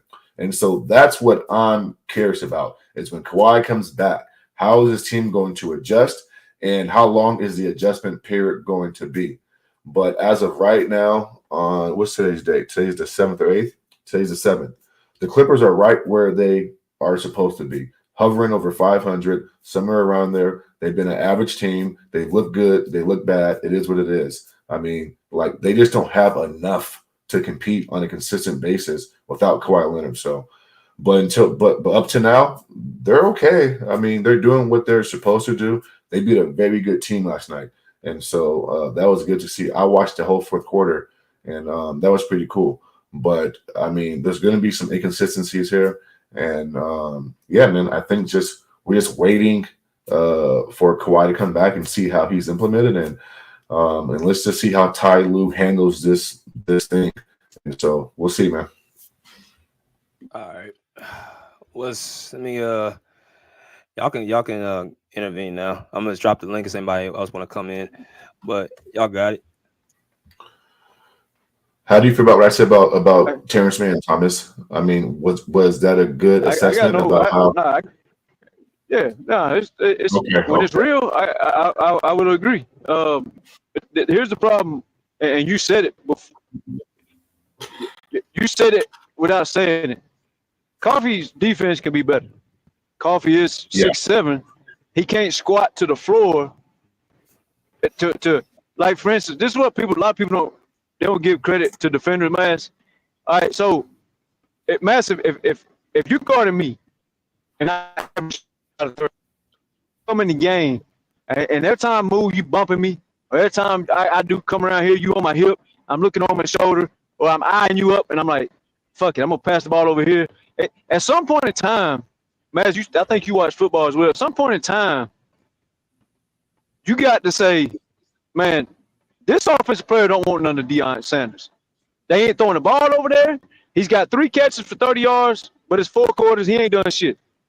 That's the difference between T-Man's defense and Coffee's defense. However, you're right about the offense.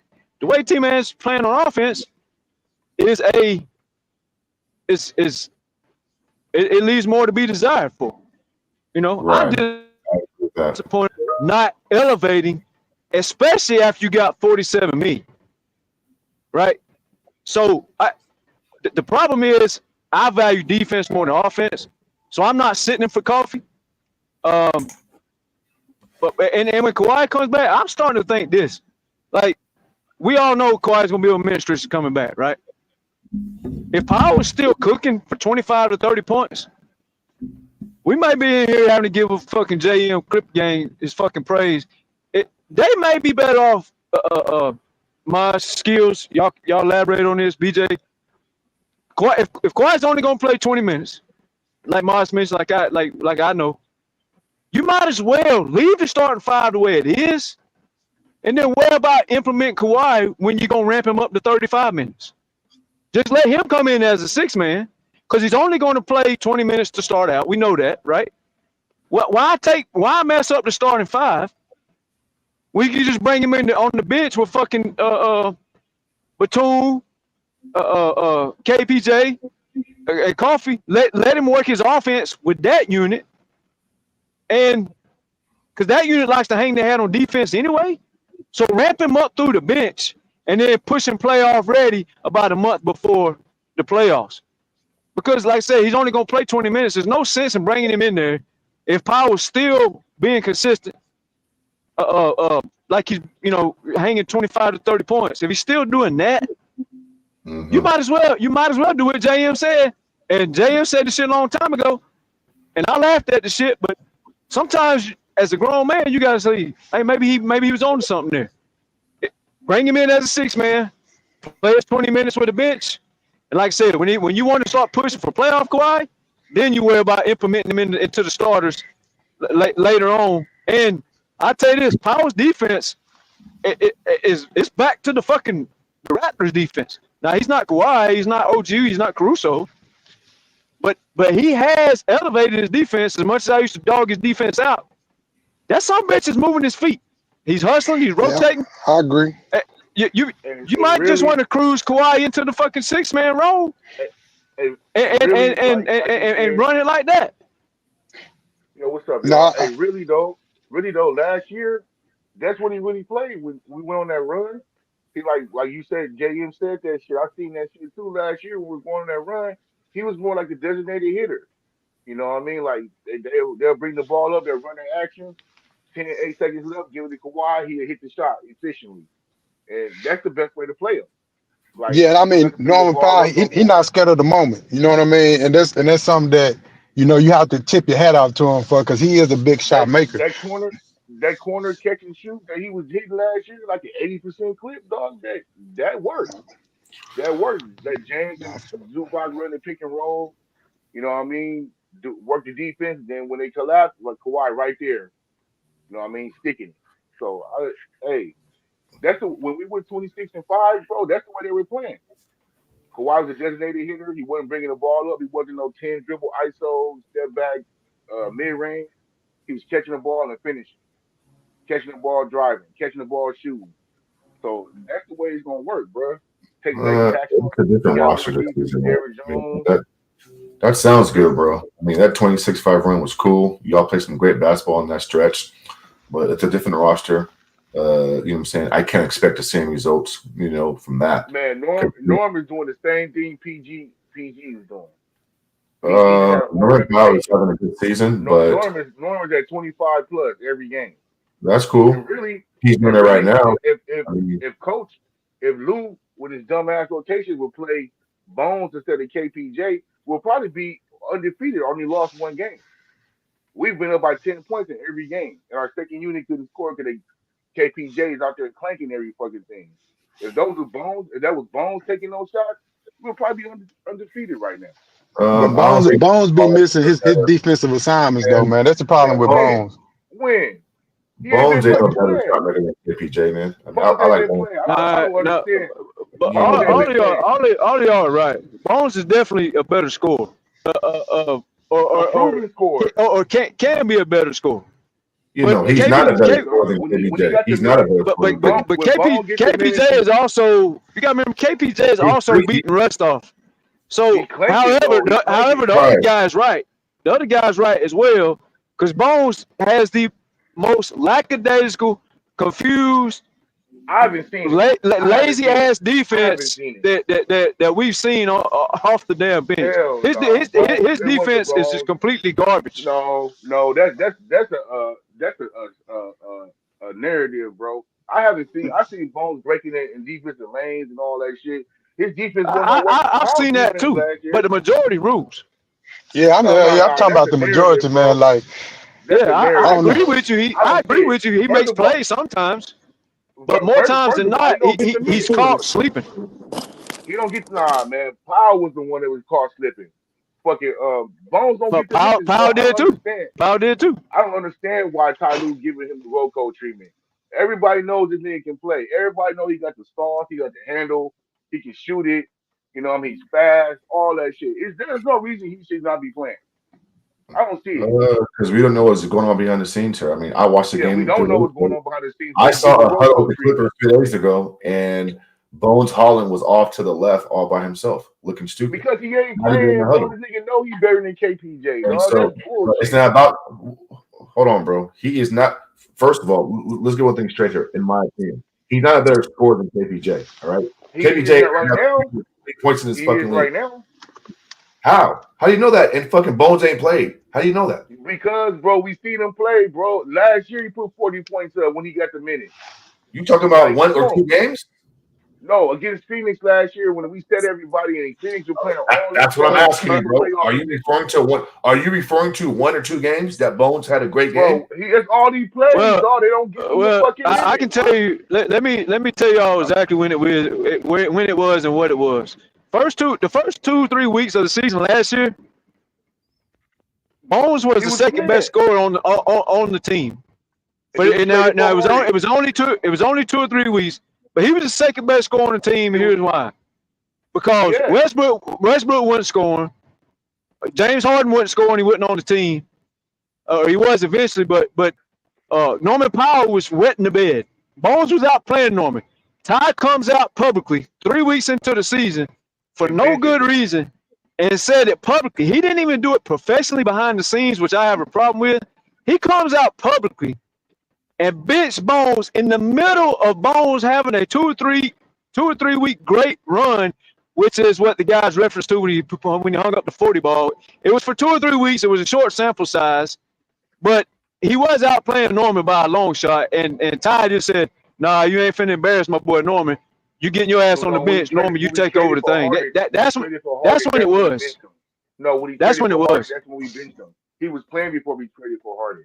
And I'm talking about last year in April when Phoenix was playing for a playoff spot and they had to go to the fourth quarter with our fucking backups, but none of the starters played. Bones put 40 points up that game. in April. Oh, you talking about later in the season? Okay. Yeah, when Phoenix was playing for all their marbles. After remember we played them the back to back, we blew them out. We were up like 35-4 in the first quarter and shit. Remember that game? The second game, we played a home and home with him. We set all our starters so we clinched our playoff spot with that game. And Bones played that game. He scored 40 points, bro. Hey, bro, I can count on my hands how many games Bones really got run in for the Clippers, like meaningful minutes. All right, so Bones Hahn scored 40 points versus the Phoenix Suns, won the game last year. He had a good little stretch there. Okay, cool. I mean, KPJ has had a whole season averaging damn near. That was like 4 years ago, bro. Bones is doing that shit now. Bro, Bones it was just 2022. But Thomas, Bones Hahn ain't got no consistent minutes since God knows when, bro. So listen. I was vouching for you, man, on that. KPJ was doing it in 2022 season. That's what I was saying.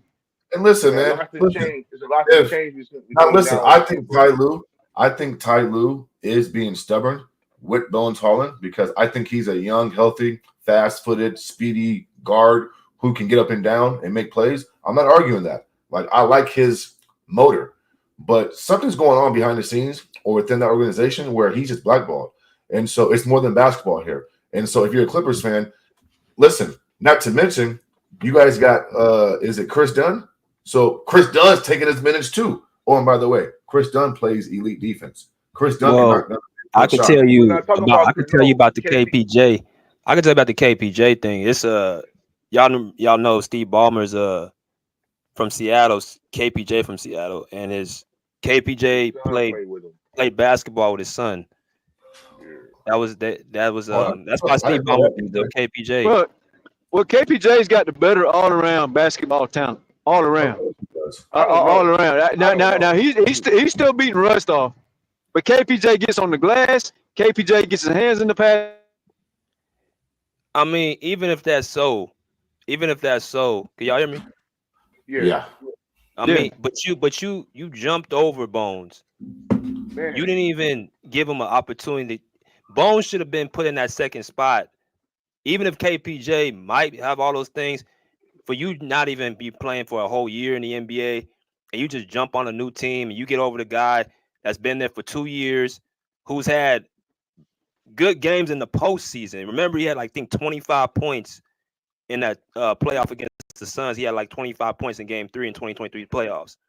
Like, we've seen Bones have explosions, and you don't even put him in. Whenever he gets meaningful minutes, he balls, bro. You just put this dude KPJ in the mix, and you didn't even make him work for the spot. You just gave it to him. All I'm saying is that plays a part that the owner's son, while you got put in that position to you continuously get minutes no matter how bad you play.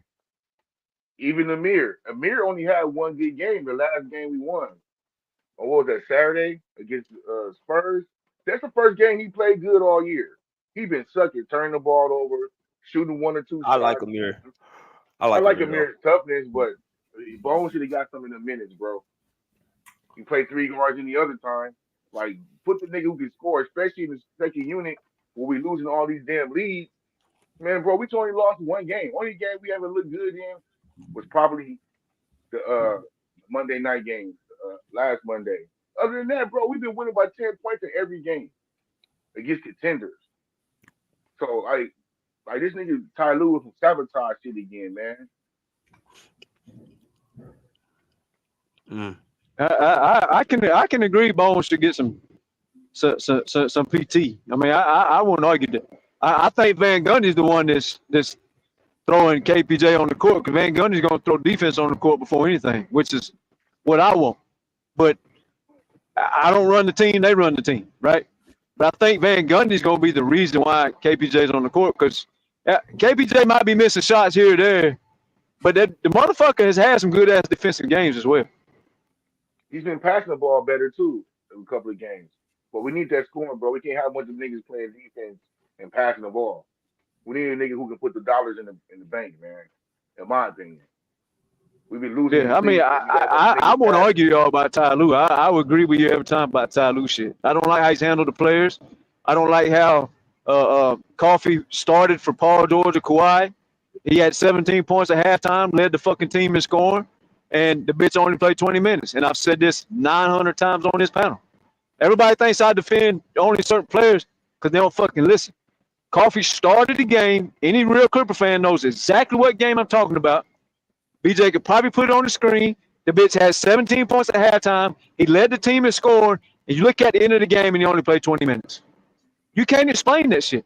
There's no good reason for you to explain that unless he was just like the worst defender the NBA ever saw.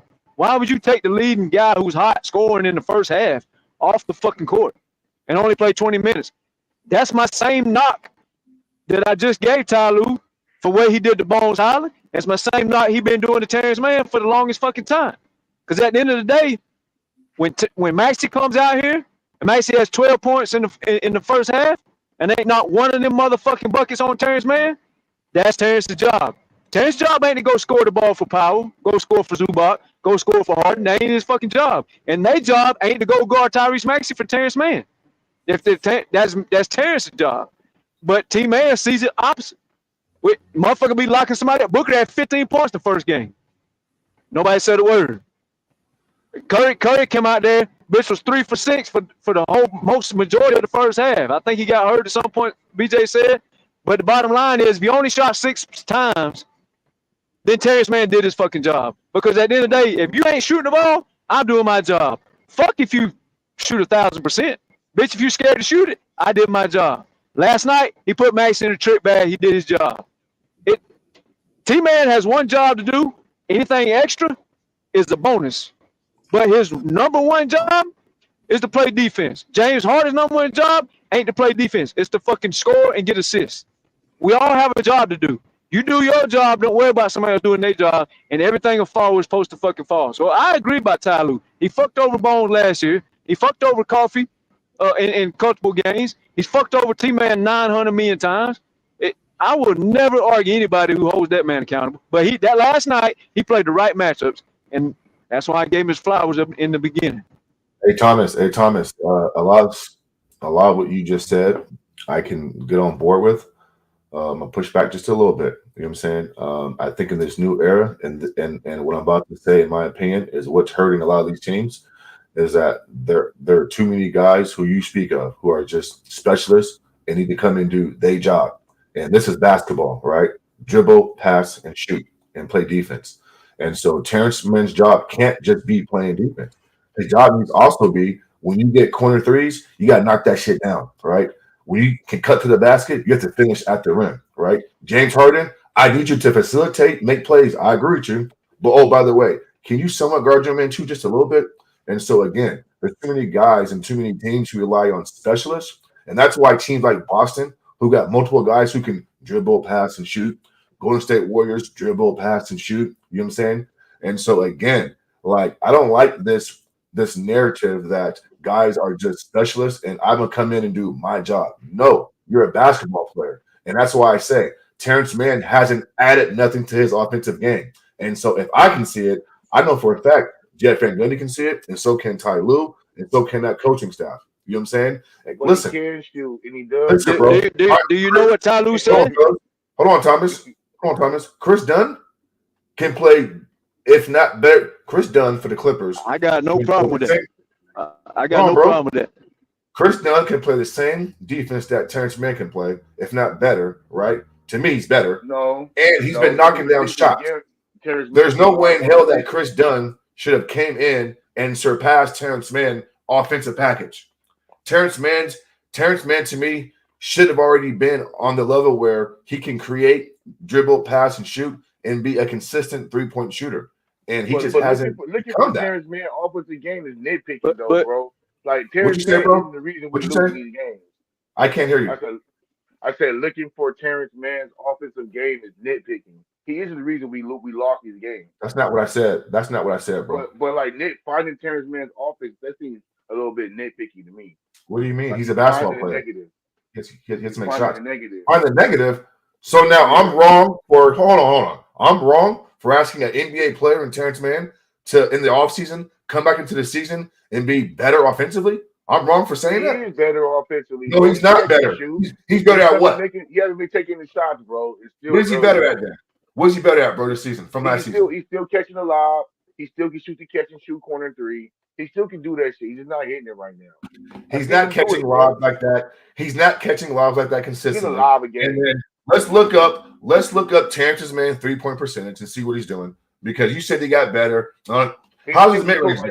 How's his floater? 2 or 3 threes a game is not going to give you a good barometer. Let me see here. What'd you say? He's doing what now? He's shooting 2 or 3 threes a game is not going to give you a barometer. It's not 5 or 6. Well, listen, I mean, he's not getting the minutes that he deserves because they don't trust his offense. That's why. Okay. Terrence Mann offense, bro. Terrence Mann's offense isn't the reason we're losing games or lost games. Bro, did you hear anything I just said, man? I mean, I was very clear about what I said, bro. I didn't say because of Terrence Mann's offense, y'all losing games. I'm giving you an example. I was rebutting Thomas's point a little bit, talking about special players and coming in and doing my job. I'm not putting the losses on Terrence Mann. Absolutely not. I put losses more on James Harden than anybody else with his stupidity in the fourth quarters. Like, I'm not blaming no goddamn role player because y'all lose. He's a role player. Okay, that's fair. I'm cool with that too. I'm not blaming no goddamn Terrence Mann. The hell was Terrence Mann? You look at players like here's around the league, y'all. Let's look at teams that had success, right?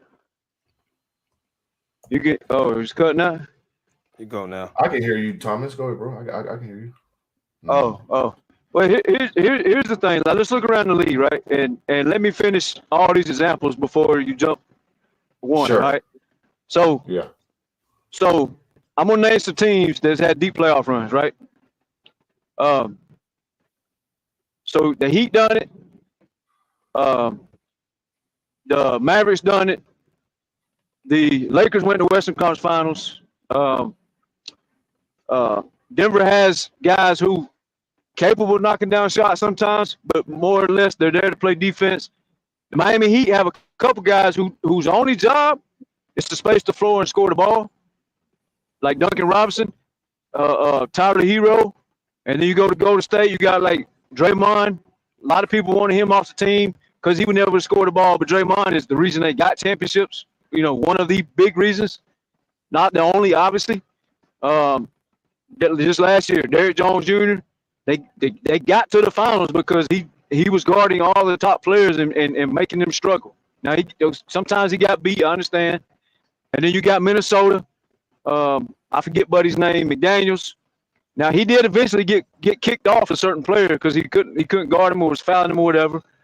But his only job, his number one job, right, was to play defense. Rudy Gobert is another one. His only job is to just make the defense exceptional. But I agree his offense should be better. However, we're not in none of these games this year or last year or the year before we went on the 10-2 run when he got in the game, he started. If he's not locking up keeping these stars from going off 40 or 50, we're not even in the game to see if we can hit a shot anyway. So all players have specialty players. PJ Tucker used to be one where he would knock down some corner threes every once in a while, but his main job was to simply guard certain players and make it a living hell. Like, that was his job. And there would be games he go 0 for 4, 0 for 5. And he also made the NBA Finals. So it's crazy. That's the thing. But that don't mean I don't agree. That don't mean I don't agree with his offense. Should it be better?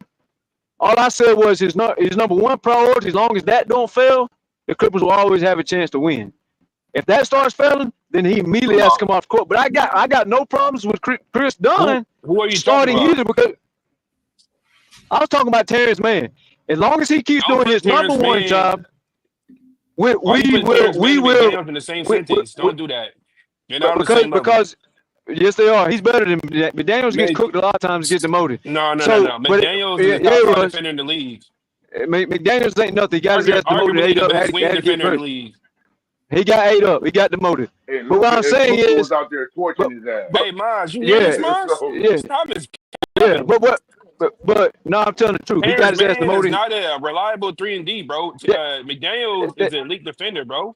He can guard 1 McDaniels got cooked. McDaniels got cooked and demoted. That's the end of that. But listen, Here's the thing. I don't mind, Mass, you put Chris Dunn in the starting lineup. Because you're right. Chris Dunn has arguably been our best defender. Yeah. But Yeah. that move Yeah. I will go with. But the problem with putting Coffee in there is two problems, especially if you're trying to put him in there with Kawhi. Now you're gonna make Kawhi have to go at one of the top players when he needs to just be worrying about the third best player and scoring the ball to be easy on his knee, right? But if Kawhi ain't in there and you put Coffee in for T-Man, Coffee's suspect on defense. I agree he shoots the ball better.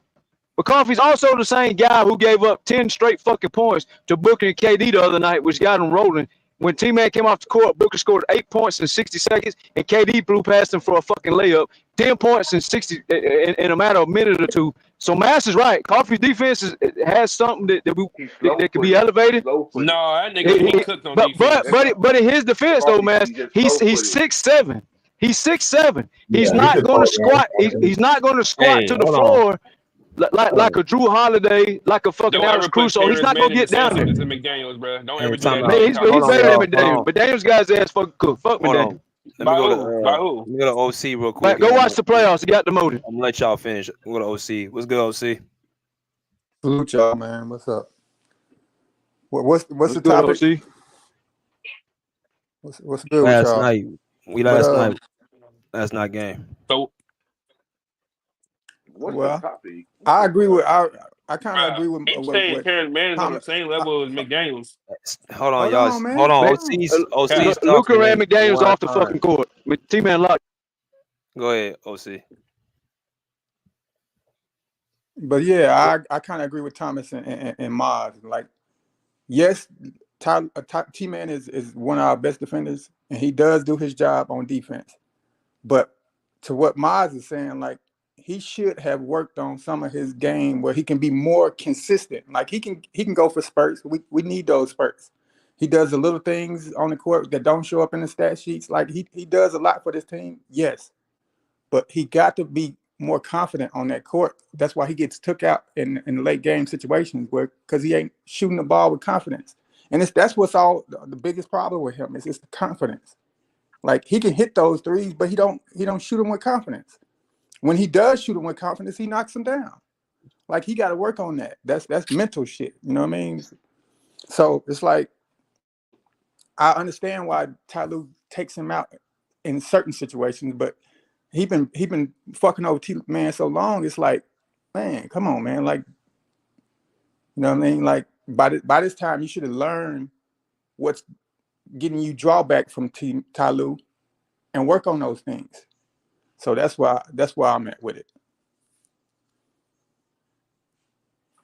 Like, the reason why he take you out, okay, you see he take you out. Terrence Mann ain't no fucking lock, bro. Stop lying. Not you, bro.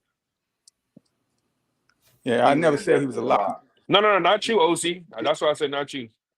Oh yeah. But anyway, yeah. McDaniels is a lock, bro. Don't ever put them in the same sentence. Disrespectful. Man, Fluka was cooking that nigga, homie. What you talking about? Man, McDaniels is a good defender, but he too light in the ass. What do you mean light in the ass? Light in the ass, man. He too light. He get pushed around. I mean, it's just T-Man. No, I don't know about that, bro. I just think people need to lower the expectations with T-Man. Like, I mean, he's just a good rotational player. I think people thought T-Man was going to be like a star or something. Like, he's not. I never thought that. Like a Patrick Beverly, not even on that tier. Like, come on, man. He's a good rotation, but he's needed because he's a piece. He's a piece. That's what I think after that 39 defense, BJ. I think after that 39-point game performance, people try to overvalue him a little bit. Exactly. Bit, yeah. Thank you, BJ. I think people who look for T-Man to blame him about something or criticize the game are pessimistic fans that we don't need around because T-Man is cool, bro. No player is a 99. So, but dude, I don't think it's people being pested. I just think it's calling what it is. Like, you got to be honest. For a guy of his stature, what has Terrence Mann offensively gotten better at? I think if he put his mind to score, he'll score. But that's an issue. This is his sixth season, bro. He's not like no rookie. This is his 6th, 7th year. He's 28 years old. I think he got to shake the confidence shit. I don't think it's his confidence. I think it's just like his. It is confidence. His, like, assignment. his If you assignment. watch Like, him, he if you was like watch Terrence Mann born. closely, when he shoots that ball with confidence, he knocked that motherfucker down. Excuse me. Yeah, I see that, but I think that like he just focused on his assignment, like set guys up and play defense. But If you you can't want shoot to an go out here, open outside. You can't shoot an open corner 3-point shot consistently. no, you You gotta can. catch the ball in the corner I and can agree with that. dribble it between your legs and pass it off. Like he shot some yesterday, but I mean, we still talking about this, and he's in his 7th, 8th year. Right. Yeah, That's I get why. it. That's why I agree with Miles. Like, man, at some point you got to work on those things. At some point. This is his 5th year, bro. Come on, man. Leave the star to hold me out. He's in his 7th, 8th year.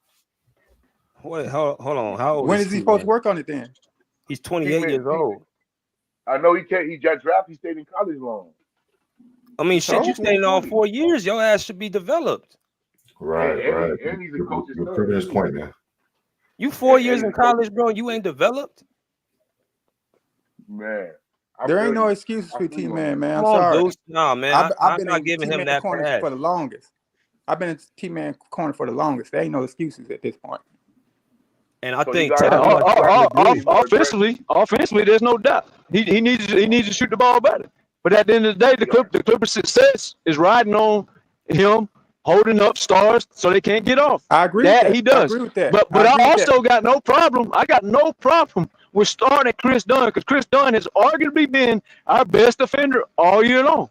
Right. Arguably. He has Arguably. Now, because Zubac has had his moments defensively as well. I know everybody gets picked on every once in a while, but you don't. I mean, it's like I seen motherfuckers trying to act like just because Jimmy Butler had one good fucking game or two versus Drew Holiday, that Drew Holiday was the most overrated defender in the league, which is stupid to say. So everybody gets cooked sometimes. That's going to happen. But the Clippers' success hangs on the defense keeping the top scorers from going off. And as long as T-Man does that for 20, 25 minutes, and like I said, I don't care if you start Chris Dunn. Because Chris Dunn, he's probably earned his keep at this point. But Coffee, his defense is going to get ate up. Now, not all the time, but it's going to get ate up more than man and more than Dunn. But Coffee's going to give you more offensively. However, here's what motherfuckers don't want to keep it 50-50, OC.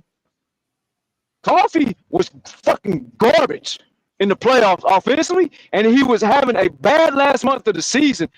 Nobody seems to remember that, but I'm not saying let's point the finger over there, but what I'm saying is defense first, then we worry about offense. As long as we do that, we always going to be at the end of the game. And let me quote Ty Lue real quick.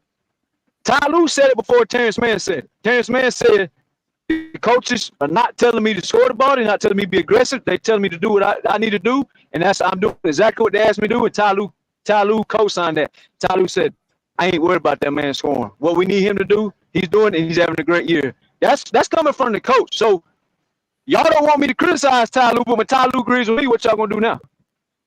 Now you let that cook. Let that marinate. I agree with what you said about his defense being his first job. I wholeheartedly agree with you on that. That's why I say criticizing. That's why I say criticizing. Hold on. Yeah, my bad. Real quick. I cut you right off. Real quick. I agree with that being his first job, and that's his main job. I agree with that wholeheartedly. But I think we would be a better team if he just shot the ball with some kind of consistency. Like he won't even take shots is the reason why he's getting took out of these games. Like he'll turn down. That's not the reason he took out. So hold on. Let me not push back on you, but let me correct what you're saying. There was games last year, OC. The man was 5 for 5, 4 for 4, 3 for 3, 6 for 6, and he still got benched. So that is not he's not being benched because he's not shooting the ball. What happened last year. He's being benched because Ty Lue loves fucking offense too much. But however, I hope Van Gundy in the long game is going to override Ty Lue's offense for more defense. I hope that's what's going to happen. That's what. But remember, Coffee was before you came up. OC, Coffee had 17 points in first half and led the Clippers scoring, and he also got benched. So don't say it's because Terrence Mann ain't scoring. That's a fucking lie. Coffee hung 17, led the team in scoring, and he only played 20 minutes that night. I've said this. You can look this up. I can't tell you what game it is, but if you look long enough, you will find it. Coffee was in the starting lineup, 17 points, led the Clippers in scoring, and he only played 20 minutes. He got benched. So I don't just get on Ty Lue for T-Man. I get on Ty Lue for Bones Highland. I get on Ty Lue for motherfucking Coffee, and I get on Ty Lue for T-Man. He's not benching T-Man because he ain't shooting. That is cap. That's narrative. That's lies. Because T-Man, like I said, had been perfect before and still got benched. Coffee was scoring the fuck out the ball, still got benched. What Ty Lue does, we can't wrap our fucking brain around it. That's why we sound dumb sometimes. We sound dumb because what he's doing is dumb. The motherfucker's scoring the ball and still get benched. Hell, T-Man just last night in the third quarter, tie ball game, the two lockdown defenders scored 10 straight points. Derrick Jones had an and one. That's 3. T-Man scored the next 7, busted the game open to 9. The 76ers called timeout, came back and made their own run. But the bottom line was our defenders is the one that busted the fucking lead open. And guess what? Ty Lue is still going to bench him. He don't care. Hey, I got to jump off real quick, man. I want to ask y'all a real quick question. What's your opinion on Kai Jones? I like Kai Jones. I don't mind Kai playing a little bit more too. I think he need to be developed. But yeah, he's raw. Rim runner. You know what I mean? Catch live. Well, he gets his hands all over the ball. He blocks shit out of nowhere. I believe he needs to get like 10 to 12 minutes instead of like 3 minutes. Him and Nico. He need to be developed. He playing with. Yeah, he doesn't need to be developed. But I mean, so does a lot of players in the league that get a free run and shit and start playing well. I mean, you don't develop sitting on the bench. You develop getting in the damn games. That's what I'm talking about. Yeah, that one game. What game was OC BJ? That one game, the fucking bench with Kai Jones is the one that either brought him back or busted the lead open. The Clippers went to the bench and they went on like a fucking 18-3 run or something with Kai Jones on the floor. I think that was the Denver game, wasn't it? I ain't sure. Y'all might know better than me. I'm just saying there's a one game where hell, there was a couple games me and BJ was talking about the fucking bench was out playing the fucking starters. Who's we playing that game? I'm from the west side of here, man. It's good seeing y'all. Glad everybody. All right, salute. And be in the chat, man. All right, fam. Salute, BJ. After you do All right, man. all right, dude. Appreciate you. Well, tomorrow, in case, I mean, the Clippers are here in town tomorrow, BJ, here in Sac. So I'll get a chance to see them up close and personal tomorrow in Sacramento. So, you know what I'm saying? Going to the game? Yeah. I'm going to the game, Thomas. Yeah. I got I was supposed to be there with Mass. Man, something else came, so I couldn't even make it to that. But no, it's all good, BJ. They come back again, so don't worry, bro. Yeah, you know that. It's all good. But the inconsistent with Ty Lue and this team, because I mean, if that what BJ just put on the screen, players' minutes and stats and stuff, like for some of those guys, that will change from game to game, and so.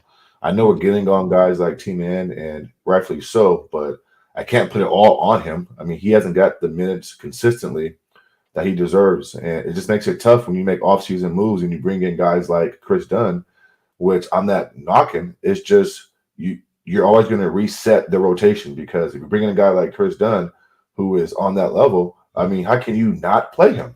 Like, you have to play him, and somebody has to take a hit. And so, we all agree. Ty Lue has been totally inconsistent over the last few years. Some of that is due to injuries. But, Thomas, listen, man, I like your opinion on defense, because defense does win championships. But, man, in today's league and era, bro, like, I know defense matters, and it does, trust me. But the league is too good shooting that basketball, bro. And threes beat twos. And just about every team is a three-point shooting team nowadays. And so you can't have no guy on the court who is not pulling their weight, right? Because teams will exploit that. And as good as T-Man is on defense, and he's good, he ain't done. He's good. You know what I'm saying? And I don't believe in nobody in today's league locking nobody down. I don't care who it is. Like, guys are just too offensively gifted, and the rules have changed. You can't even breathe on guys nowadays. You can't touch them, yeah. Foul. And so the rule book is trash. What'd you say? The rule book is trash. There's no doubt about it. I can't stand the rule book. Yeah, for sure. Yeah, totally trash, bro. I mean, me and you agree on that part for sure. You know what I'm saying? And listen, I mean, there has to be some type of accountability or self-awareness on Team Men's part. Like in the offseason, Like, I mean, I don't know if he goes back to his hometown or what's going on. I mean, he seems like a pretty cool kid. I mean, I've seen him a few times here in Sac when they come to town. I've met him a few times here in Sac, say what's up to him in the back. He was cool. You know what I'm saying? He seems pretty chill, but it's on you when nobody's around and looking to work on your craft. And I judge some of these young guys coming into this season, and I say, what have you added to your game? Like, it's on these players to force the coaches to play you based on your work ethic and what you put in the offseason. And trust me, bro, in these practices behind the scenes where none of us have access to, BJ's down there, so he probably does. But something's going on down there, Thomas and fellas. I mean, there's a reason why some of these guys aren't getting consistent minutes. I mean, I know we blame Ty Lue, but these guys see it, bro. You don't think they talk behind the scenes? Hey, man, like, did you see T-Man? I mean, yeah, he cool on defense, but goddamn, like, Kawhi gave him the ball with like 4 in the shot clock, and he can't create a shot on his own to save his life 15 feet from the basket. It's either a 3-point shot or I'm going to put my head down and just bully to the basket. That's not basketball, bro. Like, where's your in-between game at? And so those are things that I look at. I think T-Man is a cool dude. I think he's a very, very, BJ said it best, he's a good rotational player. And early on in his Clippers debut, some of you guys overhyped him. And now that, you know what I'm saying, the standard has been lowered, we're just being honest. I mean, he's okay. He's not special. He's okay. He's not special. And he needs to work. Like Kobe said in his documentary to Shaq, you work, I give you the basketball. You don't work, you don't get the basketball. It's that simple, bro. For me, at least. Oh, there's no doubt about that. I mean, the man's got handles. He's got a fadeaway. He's got a rim run. He's got a jump shot. There's no doubt about that. There's no doubt. I just ain't removing defense for offense that is going to give up more on defense. Because, like I said, at the end of the day, if you can't guard up, like Dallas is not getting to the finals without Derrick Jones Jr. locking motherfuckers up. I mean, if he didn't play defense, had him money made out the first round. So he wasn't shooting the ball. Like I understand that. Now, Dunn, I won't argue that at all because I give credit where credit is due. Motherfucking Dunn is balling. He's balling. He gets his hands all over the fucking ball in the passing lanes. All that. I got no problems with Chris Dunn. But lessening the defense to put another score on there, and Matt, you got to think about what you said earlier. Or was it Skills? I think it was Skills said it. The basketball can't go in with so many hands. So you put all the scorers on there you want to, they ain't gonna score because they can't get the ball. So you don't. There's no point in taking the defense off of there to put offense on there and weaken the defense. Because at the end of the day, I mean, we done seen the fucking Clipper defense get cooked up for 180 points. We give up record nights to Cam Thomas's. Give up record 3-point shooters to LeBron James. Give up 50 fucking points to Giannis Antetokounmpo shooting threes all night. Like we done seen some of the most embarrassing shit defensively because we want to put offense on the court. So give up 20 points to Booker, 3 or 4 times in one fucking series in the first quarter? Well, most people, we want Terrence Mann to score 15 points in one game. Booker get 20 balls in the first quarter because we didn't have the right defenders on the court. So, Chris Dunn, I'm all on board with that. But other than that, it's defense first. Minnesota puts defense first. Boston puts defense first. I mean, yeah, they got offense, but they still, defense first. Dallas had all the scoring in the world and wasn't happy. They went out there and traded for all defense just to get to the finals last year. That's how crucial defense. Guys ain't scoring no fucking ball. Always catch the alley-oop here or there. But his impact defensively puts them in a position to win the game for Kyrie and Luka to win. So that's all. But I agree, his offense has not developed where it should. But that's secondary. Primary, he doing his job. Primary. That's all I was saying.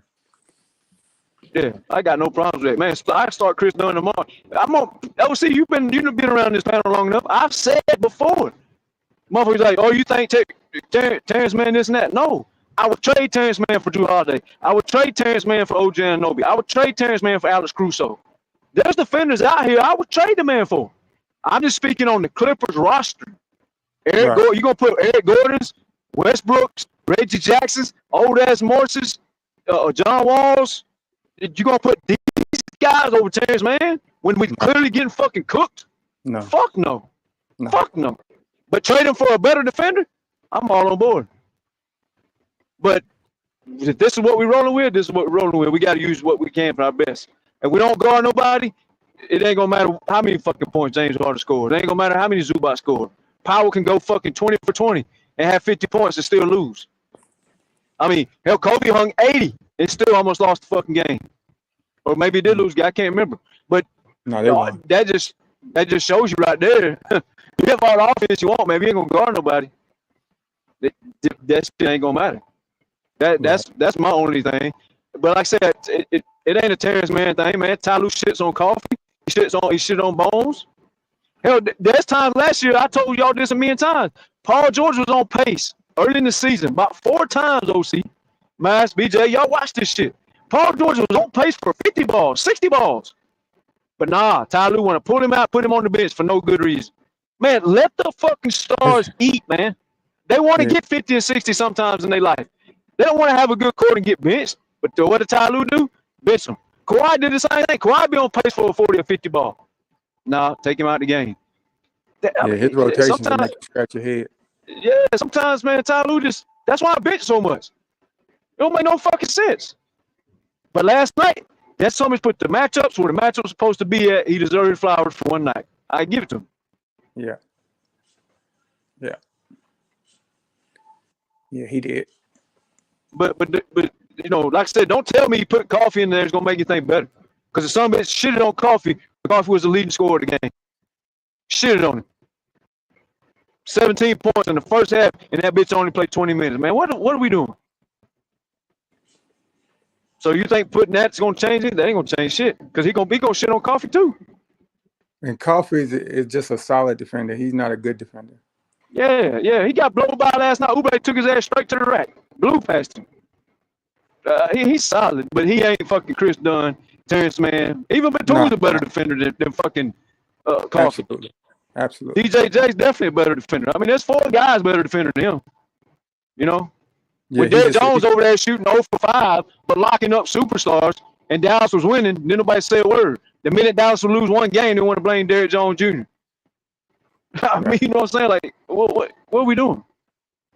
Yeah, he just solid to me. He not good at defense like that.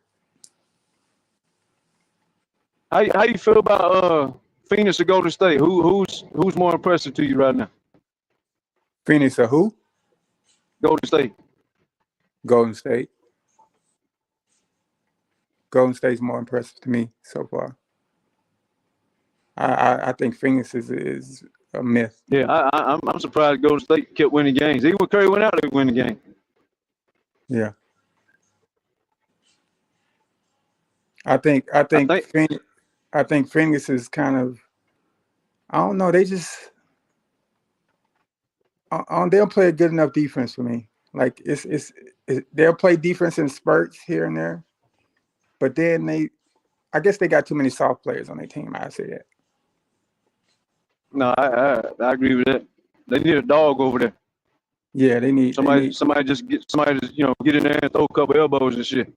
They need 1 or 2.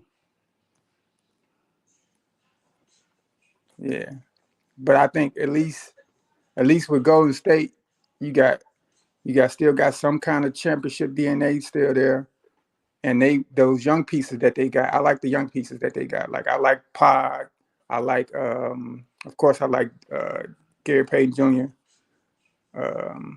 They got good young pieces over there, so I like their team a little bit better than the Suns. Oh, especially Moody. Yeah. Moody should be starting, I think. That's my opinion. Yeah, they got more championship pedigree. You give them that. You got to give them that. Yeah. I mean, I ain't scared of either one of them, but hell no. I was just saying how you felt about, just a hot take. How you felt was more impressive. I think we can beat anybody. I think we can beat anybody. Hell yeah, man. The Clippers are fine, man. I told everybody this all off season, man. We fine. I can go around and critique every single team, man. Yeah, everybody got flaws. I mean, I can go around and overhype everything. Yeah, I mean, I could say, well, Boston can't even beat fucking Golden State. You know, they lost it. They lost the game last night. Like, why would I do that? Now I do. You know? I still think Boston is the favorite, but and they kind of got a little edge on most teams, but I still think we can beat them. I believe Boston will be deep in the playoffs. I believe that 100%. Yeah, I don't think nobody in the East can beat them. I was hoping that the Knicks was going to do it until they made that trade. I don't like that trade. I wouldn't have gave up the white boy off the bench. What was his name? I can't believe I'm blanking right now. Randall. Even DiVincenzo. No, I don't care about Randall. That's not. That's not what really DiVincenzo. I don't know how to say his name. DiVincenzo, yeah, DiVincenzo. I wouldn't have gave him up. Not for Cat, soft ass. I know they needed a center, but Cat ain't really he not really no center. He wanted to shoot threes. But they got a center. The center will be back at some point. They got Cat for make the team bigger at power forward, like spacing the court. That's what they got there for. Because right now they're trying to play OJ Anunoby on power forwards, which defeats the whole purpose of having OJ Anunoby guard top players. That defeats the purpose. Yeah, I liked them getting what's his name until he came back with his shot broken. What's his name? Miles Bridges. Not Miles Bridges, but Mikal Bridges. Mikal Bridges. I liked that move until he came back with his broken arm. Yeah, I ain't judging overhyping none of the teams, but you got to be realistic. I mean, it's just like the Clippers. Like, people just act like Mo Bamba's on the court, they act like Kawhi's on the court, and they act like, listen, whether you think it's PJ Tucker or nobody, if there's one move in life that the Clippers are going to do every year, they are making a trade. That is guaranteed. That's even if they win and they making the trade. They're gonna add to the roster. So there's no doubt in my mind somebody's coming for PJ Tucker. So Mo Bamba's coming back. Kawhi's coming back. That's gonna be 3 players that's not on the team right now. And you you don't know what you're gonna get. What if you fuck around and get Chris Dunn in the starting lineup and you trade Terrence Mann, Bone, and PJ Tucker for fucking Bridges from Charlotte? What if you make that move? And then you got Mo Bamba and Kawhi coming. Okay, you still panicking? Would that be your ideal? Would that be your ideal trade? Who would you be? I'm just throwing a name out there. My ideal trade is you keep Dunn and you keep T-Man. The same reason OKC when it got Caruso is because Lou Dort gets in foul trouble. Yep. So when Lou Dort went off the court, the defense lessened. But now when Lou Dort comes off the court, I mean OKC OC has been trotting out 5 guard lineups and locking motherfuckers up with 5 defenders. Yeah. 5 guards. They had Caruso and Lou Dort going to center. Yeah. That's how good Caruso is. Yeah, he is. That's what the Clippers need to do. Keep Dunn and keep T-Man. I was jealous of that move. I was jealous of that move. I ain't gonna lie. Yeah, I was jealous of that move too. Go keep T-Man and keep Dunn. Go do what you got to do and go get John Collins. And here's why. John Collins is going on the bench, right?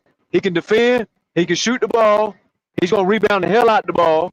And that allows Mo Bamba to go outside. That allows Batum to go outside. And John Collins can rebound the ball to cover up that. Mo Bamba come in and gets a rebound. Batum come in and gets rebounds. But then if you want to go big one night, let's say you just happen to play Boston and they want to go Porzingis and Horford on your ass. Okay, I'll go Zubac and John Collins. Horford ain't cooking John Collins. Let's say you play Minnesota. They want to try out Randall and Gobert and go big on you. Okay, I can try out Zubac, Kawhi, and John Collins. Y'all ain't cooking that. So Pelicans. How about the Pelicans? Maybe they come out with a center and Zion. Okay, I want to keep Kawhi out of foul trouble. Start John Collins on Zion. Let him collect fouls and shit. And then you take him out the game. Start, So like you make your lineup versatile with John Collins, because if you want more rebounding, you got it. He ain't a liability. He can't shoot the ball. He's not fucking Steph Curry. I understand that, so don't say nothing stupid. But he can shoot the ball, he can rebound the ball, and he'll fight and he'll box out. So if Zubac goes for a shot block, you can guarantee John Collins is going to box out the center behind Zubac to help out. So that's what I would do. I would keep it defense with a little bit of offense. And John Collins also can go grab you 15 to 20 points some nights. So Bridges, I'll be honest, Bridges, I don't know that I've watched him enough, and I don't know if he brings enough defense. If he does, then, hey, I'll raise my hand and say my bad. But me personally, I go that route. Rebound and defense can stretch the floor. And then I can go big if I need to go big. Because right now, John Collins is averaging, 8, 9 rebounds? I mean, give Zubac some rebound and help. There you go. He don't need it. What he needs is everybody lock up front so he can sit in the paint and grab 18 rebounds by his motherfucking self. That's what he needs. But sometimes you want to go big. So sometimes you go get, hey, John Collins, start the game tonight. Or maybe sometimes you want to go extra big. You start Kawhi, Batum, John Collins, and Zubac. You can do that if you want to go big. And then if you want to go small, you can take Zubac out, put John at a 5. You know, it just gives you more. You can do more with that. Yeah. Obviously, if I wanted to be, in the perfect world, I'd want Pascal Siakam or maybe a Jeremy Grant or something. Grant, yeah. But you know, that's gonna you ain't getting shit from PJ and Bones. Right. You're gonna have to throw somebody else in there, like a Coffee, a T-Man. Somebody got to get in there to go get a real player. So if you lose T-Man and lose Coffee, I'd rather keep T-Man. That way, if Dunn gets in foul trouble, or if T-Man gets in foul trouble, you got the other one to back it up. But you know, Coffee's only going to average, 10, 15 points. So if you go get John Collins, hell, he can do that. And he brings size, and he brings defense. I would rather go that route. I think you can get John Collins for cheaper than you can go get Bridges from Charlotte. If you go to Charlotte and get Bridges, or you try to go get Jamie Grant, you might fuck around and have to throw motherfucking Coffee and T-Man in the trade. You know? Because the money, the shit's got to match up too, I think, money-wise. Because the Clippers are at a certain apron where they can't just throw in all this extra shit that don't add up and get a trade happen. I don't think you can do that no more with these new rules. Yeah, it's fucking up everything. Yeah. But yeah, I see where you're going with that. I see you going with John Collins. I see where you're going with that. Yeah, that's what I would do. But I mean, we'll see. But I promise you, I'd be willing to bet $500 right now. The Clippers are making the trade. I don't know who's gonna be in it, but they guaranteed to make a move. Lawrence Frank has never sat on his ass a day in his life. He's always made a move. Even when the Clippers was winning, he made a move. Hell, the Clippers went from 8 seed to 10 seed. 8 seed to 4 seed when they put Terrence Mann in the starting lineup over Reggie Jackson. They went all the way to 4 seed. The motherfuckers still made a move. So you can't tell me if they win and he ain't making a move. The Clippers are making a move. That's guaranteed. And you bring that move, then bring Mo Bamba, then bring Kawhi. Come on, man. I ain't worried about none of these motherfuckers. The only thing I'm worried about is you know who being on the court. Yeah, that's our biggest problem, and it always has been. Always has been. Yeah. What you like in the game last night? Defense, man. Defense, shit. You know, right. I'm a opponent of defense, man. I like seeing it locking up, man. I hate this you score, I score bullshit that the league can turn into. I can't stand that shit. I can't stand that shit, man. I think it was T-Man last night. Prime example, the NBA rulebook. He went down there, he stuck his hand under the ball like he was gonna pass the ball to the wing and deceive Paul George. Paul George went with it like he was supposed to. Because when the offensive player's hand goes under the ball, they can't dribble no more. Paul George played the pass. T-Man rolled that bitch over just like fucking Curry and Luka and Trae Young and Dame and Harden. All them motherfuckers, they be carrying the ball all the fucking time. T-Man rolled that bitch over, went straight to the rack. Man, that was the most bullshit carry. And that's my dog. I like T-Man, but spade the fucking spade. Right. But it's shit like that makes these motherfuckers look like somebody they're not. Exactly. That's called carrying. And you can't. Back in the day, man, you couldn't. Hell, I remember Allen Iverson used to put his hand on the side of the ball. We used to bitch about that. On the side of the ball, and there. On the side of the ball, that's scary. Hell, they got their hand under the ball, man. Draymond Green, prime example. He does that dribble handoff. The motherfucker's whole hand be under the ball, OC. Yeah, hand it to Curry and then roll it over and take off dribbling with it. Like, what? The fuck is that, man? You can't do that shit, man. Right. The NBA rule book is fucking garbage, man. Garbage. That's the smartest thing man said in fucking 2 years. Fucking rule book is garbage. Exactly. And then they get extra steps no matter where they at on the court. Man. James Harden, he on Kawhi's team. But all them motherfucking dribble, sidestep, hop step backs that they started fucking doing, man, that's the most traveling shit I ever seen in my life. You're right. Like, come on, man. Could you imagine if fucking Jordan or Larry Bird could get away with that shit? Right. But them motherfuckers would average 20. Can they be shooting wide open jumpers all night from a hop step, side step? Come on, man. You come down here, and Giannis takes one dribble from half court. He takes two steps and then does 2 more Euro steps. 4 or 5 fucking steps. And it's a clean play, man. Man, fuck out of my face. The most bullshit. This shit ridiculous. This shit is ridiculous what we watching, man. This is what I like to call the Harlem Globetrotters shit. Yep. We used to watch the Harlem Globetrotters make all these same moves, OC, back in the day. Yeah. We used to love watching that shit because it was illegal basketball. Right. Now that shit is winning NBA titles, man. Come on, man. And they want to say that these players are so much skilled. No, they traveling everywhere. Of course they look more skilled. Man, they traveling, they carrying, they fucking, they doing it. Here you go, OC. Go watch the Kyrie game. Go watch that Kyrie dagger against the Clippers. That son of a bitch did a hop step, a side step, and another hop step over to the side. That was the biggest fucking travel in the fucking playoffs. Bitch talking about, oh man, he just cooked everybody. No, that bitch walked over to the stove and cooked. What the fuck he did? Right. Come on, man.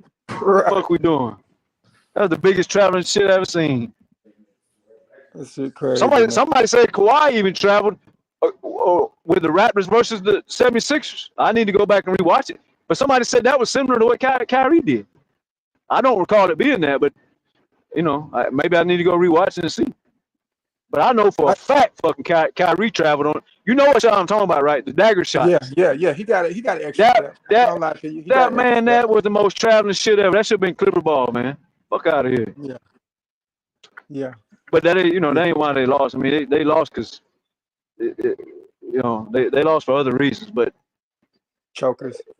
We were just speaking on NBA rulebook. I was just giving a reference to a play. No, I agree. I know what play you talking about. Man, that shit was. I just shook my head, started laughing. I was like, man, that's all you can do, man. That's all you can do, man.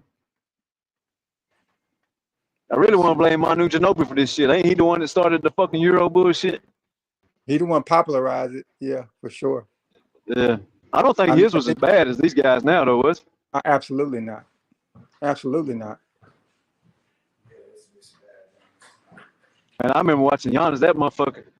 That one game, man, somebody caught the ball before half court, took one dribble, 2 steps, and then Euro'd at the end. That bitch had 4 steps from half court. Yeah. Man, that shit was ridiculous. His legs ain't that damn long. I don't care what nobody says. That motherfucker tall and all. You ain't stretching from half court to the rim, man. Fuck out of here. They try to act like he off of Space Jam. Like he Jordan off of Space Jam. He just Right. Stretched all the way out. No, that's not what happened. That's it. Yeah, that's it. Wow. But man, I like our defense though, man. I think Dunn was a tremendous pickup. I like the pieces we brought in and stuff, but man, we need to get Kawhi healthy, man. I think we can beat anybody. Man, that defense with Kawhi on the court. Come on, man. I'm telling you. And here's the kicker, see, just remember I said this. It's the kicker. Dunn or T-Man starting, either one. Mm-hmm. When you add Kawhi to that defense, OC, you'll never hear another word about motherfucker wanting Dunn or T-Man to shoot the ball ever again. Way You ain't never more gonna hear it. Way more You ain't never dynamic. gonna hear it. Cause they're gonna be locking motherfuckers up. Ain't nobody on earth gonna be worried about who fucking shot the ball where. Nobody. Cause this same T-Man, OC, when the Clippers were 26-5, didn't nobody say a word. All they come in here and say, Thomas, you right about T-Man. You right. Yep, I remember. Bitch, he wasn't scoring the ball then either. The fuck? Yeah. Winning cures everything, man. It's gonna be fun, man. The day comes where Kawhi stays healthy, man. Oh, see, they gonna keep me off this panel. Right. They ain't gonna want to see me. Yeah. It all boils on him being healthy, though. Yeah, no doubt. But yeah, if he healthy, man, it's gonna be some stranger defenses played out there. They motherfuckers gonna be thirsty for a basket. Man, Kawhi gonna be guarding the third best player on the court, man. Come on. Come on, man. If Kawhi's guarding your third best scorer, man, what's that telling you, man? Right. A lot of pressure. Like, let's just think about this. Say Boston's back in the final. Brown and Tatum couldn't score for 20 points a game, OC. That's all they got. That's all they got.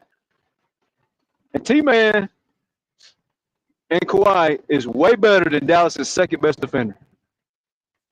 That DJJ and PJ Washington. PJ Washington, you know, he's playing ball. I give him that. But when Kawhi is on your second or third scorer, probably third scorer, or Dunn. Yeah. Put Dunn and DJJ on Tatum and Brown. Who's Kawhi taking? So where's the offense gonna come from? You gonna run the offense through Derek White? I think Kawhi probably be on Derek White, so you have to run your offense through Holiday. Right. That he gonna have to give you all your points. Well, guess what? You ain't winning no title. Holiday's a bad man. But if the offense got to go through him because he can't get nowhere else, he ain't win no title. Nah, his offense is too inconsistent for the winning title.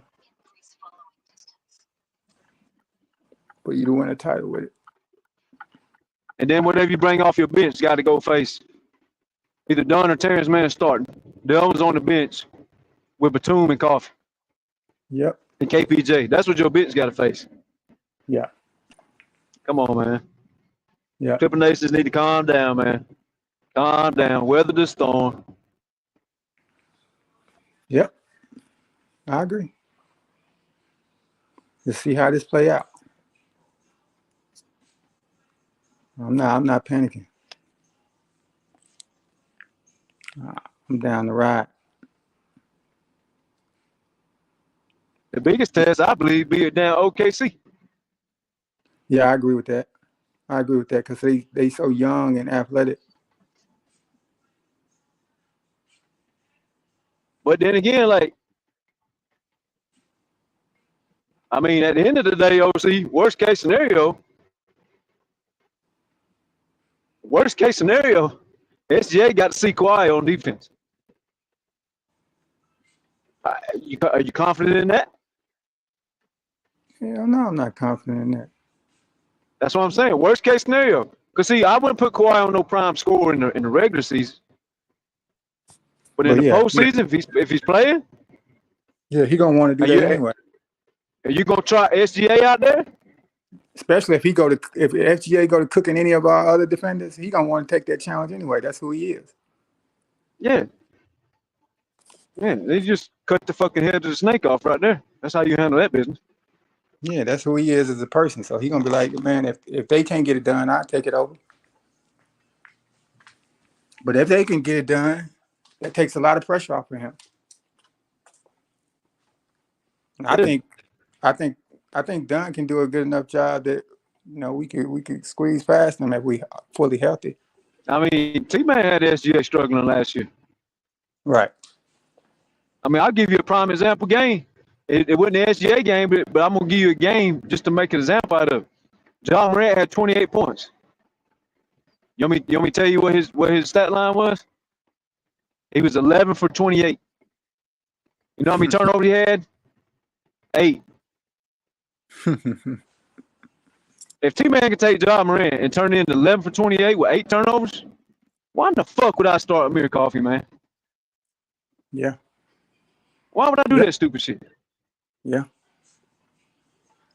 T-Man got one job to fucking these dudes, and that's make the other fucking game plan A. Make them go from game plan A to game plan B. Once they do that, we all right. Yeah. Especially with Kawhi on the court. Yeah, that is his job. That's his job. As bad as Luka was struggling, Luka averaged 28 points, OC. That sorry motherfucker shot 37%. I remember. If Kawhi was on that court and he shoots 37% and he ain't got to guard Luka, come on, man. Raps. Come on, man. What we doing, man? What we really doing? Raps. That's the value of T-Man. All this shooting, all this garbage, that shit, man, don't nobody give a fuck about that. Y'all weren't saying that shit when bitches was 10-2 and they went from the AC to the 4 seed. You weren't crying about it then.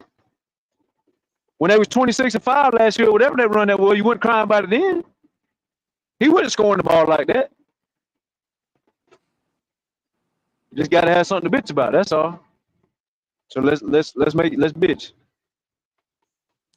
I mean, hell, I'd rather listen to Mass talk about James Harden turnovers than worry about what the fuck T-Man doing as his secondary fucking T-Man scoring. That's like his third or fourth option on the priority list.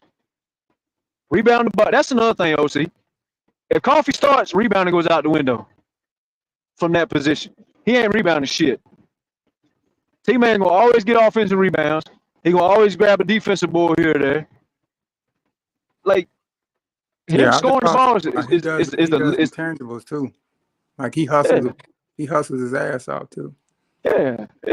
Coffee got some hustle plays here or there, but he ain't hustling like T-Man, man. Not like T-Man, no. No, I don't think so. Hell no. But yeah, man, it's been good talking to y'all, man. I'm gonna get out of here. Yeah, this shit. Yeah, it's been a good one, man. It's a good show.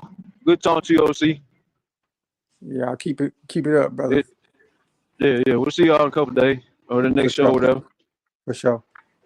All right, cool. Good show, BJ. Salute, BJ.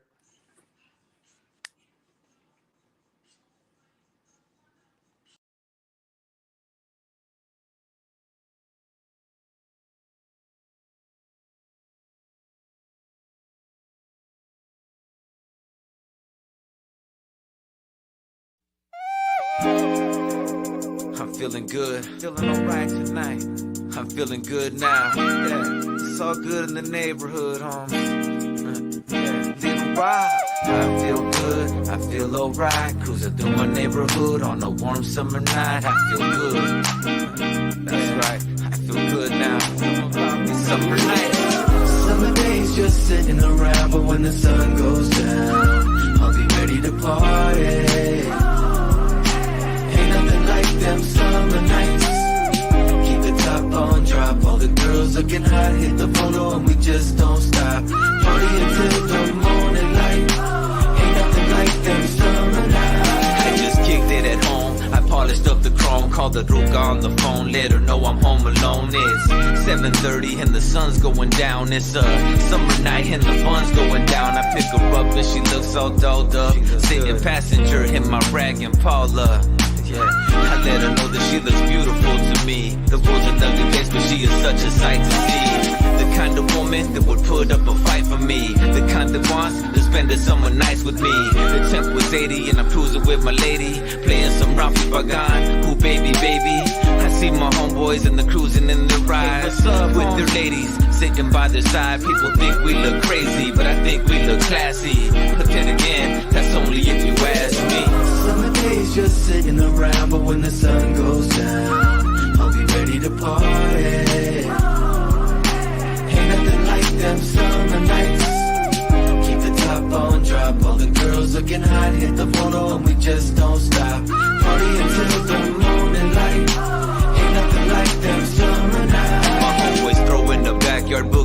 everybody gets together to unwind, relax, and have a fun time.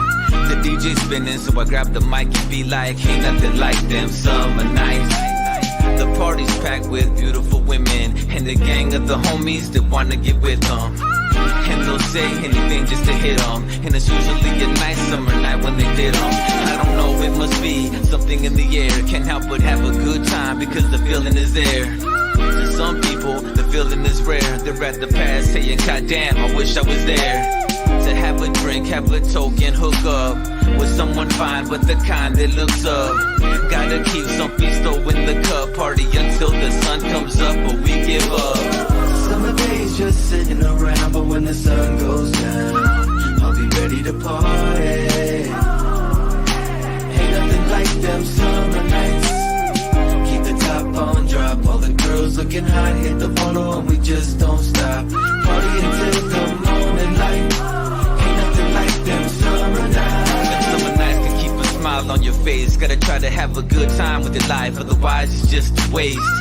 Either way, I'm gonna party just in case. Like Prince partied like it was 99 and 87, 88. I couldn't ask for no better weather. I'm right next to the Pacific, to be specific. The candy paint job glows under the moonlight as I close out my summer night and say goodnight. It's time to put the top up and park it. Drop it, unplug the ground, roll up the windows and lock it. Walk in the pad and fall into bed as she lays on my chest to rest her sleepy head. And we do this all night long, from dusk till dawn. But it's not quite the same when summer nights are gone. But even when they're gone, it won't be long. 8 more months and once again it's on.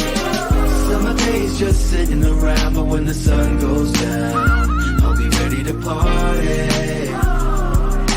Ain't nothing like them summer nights.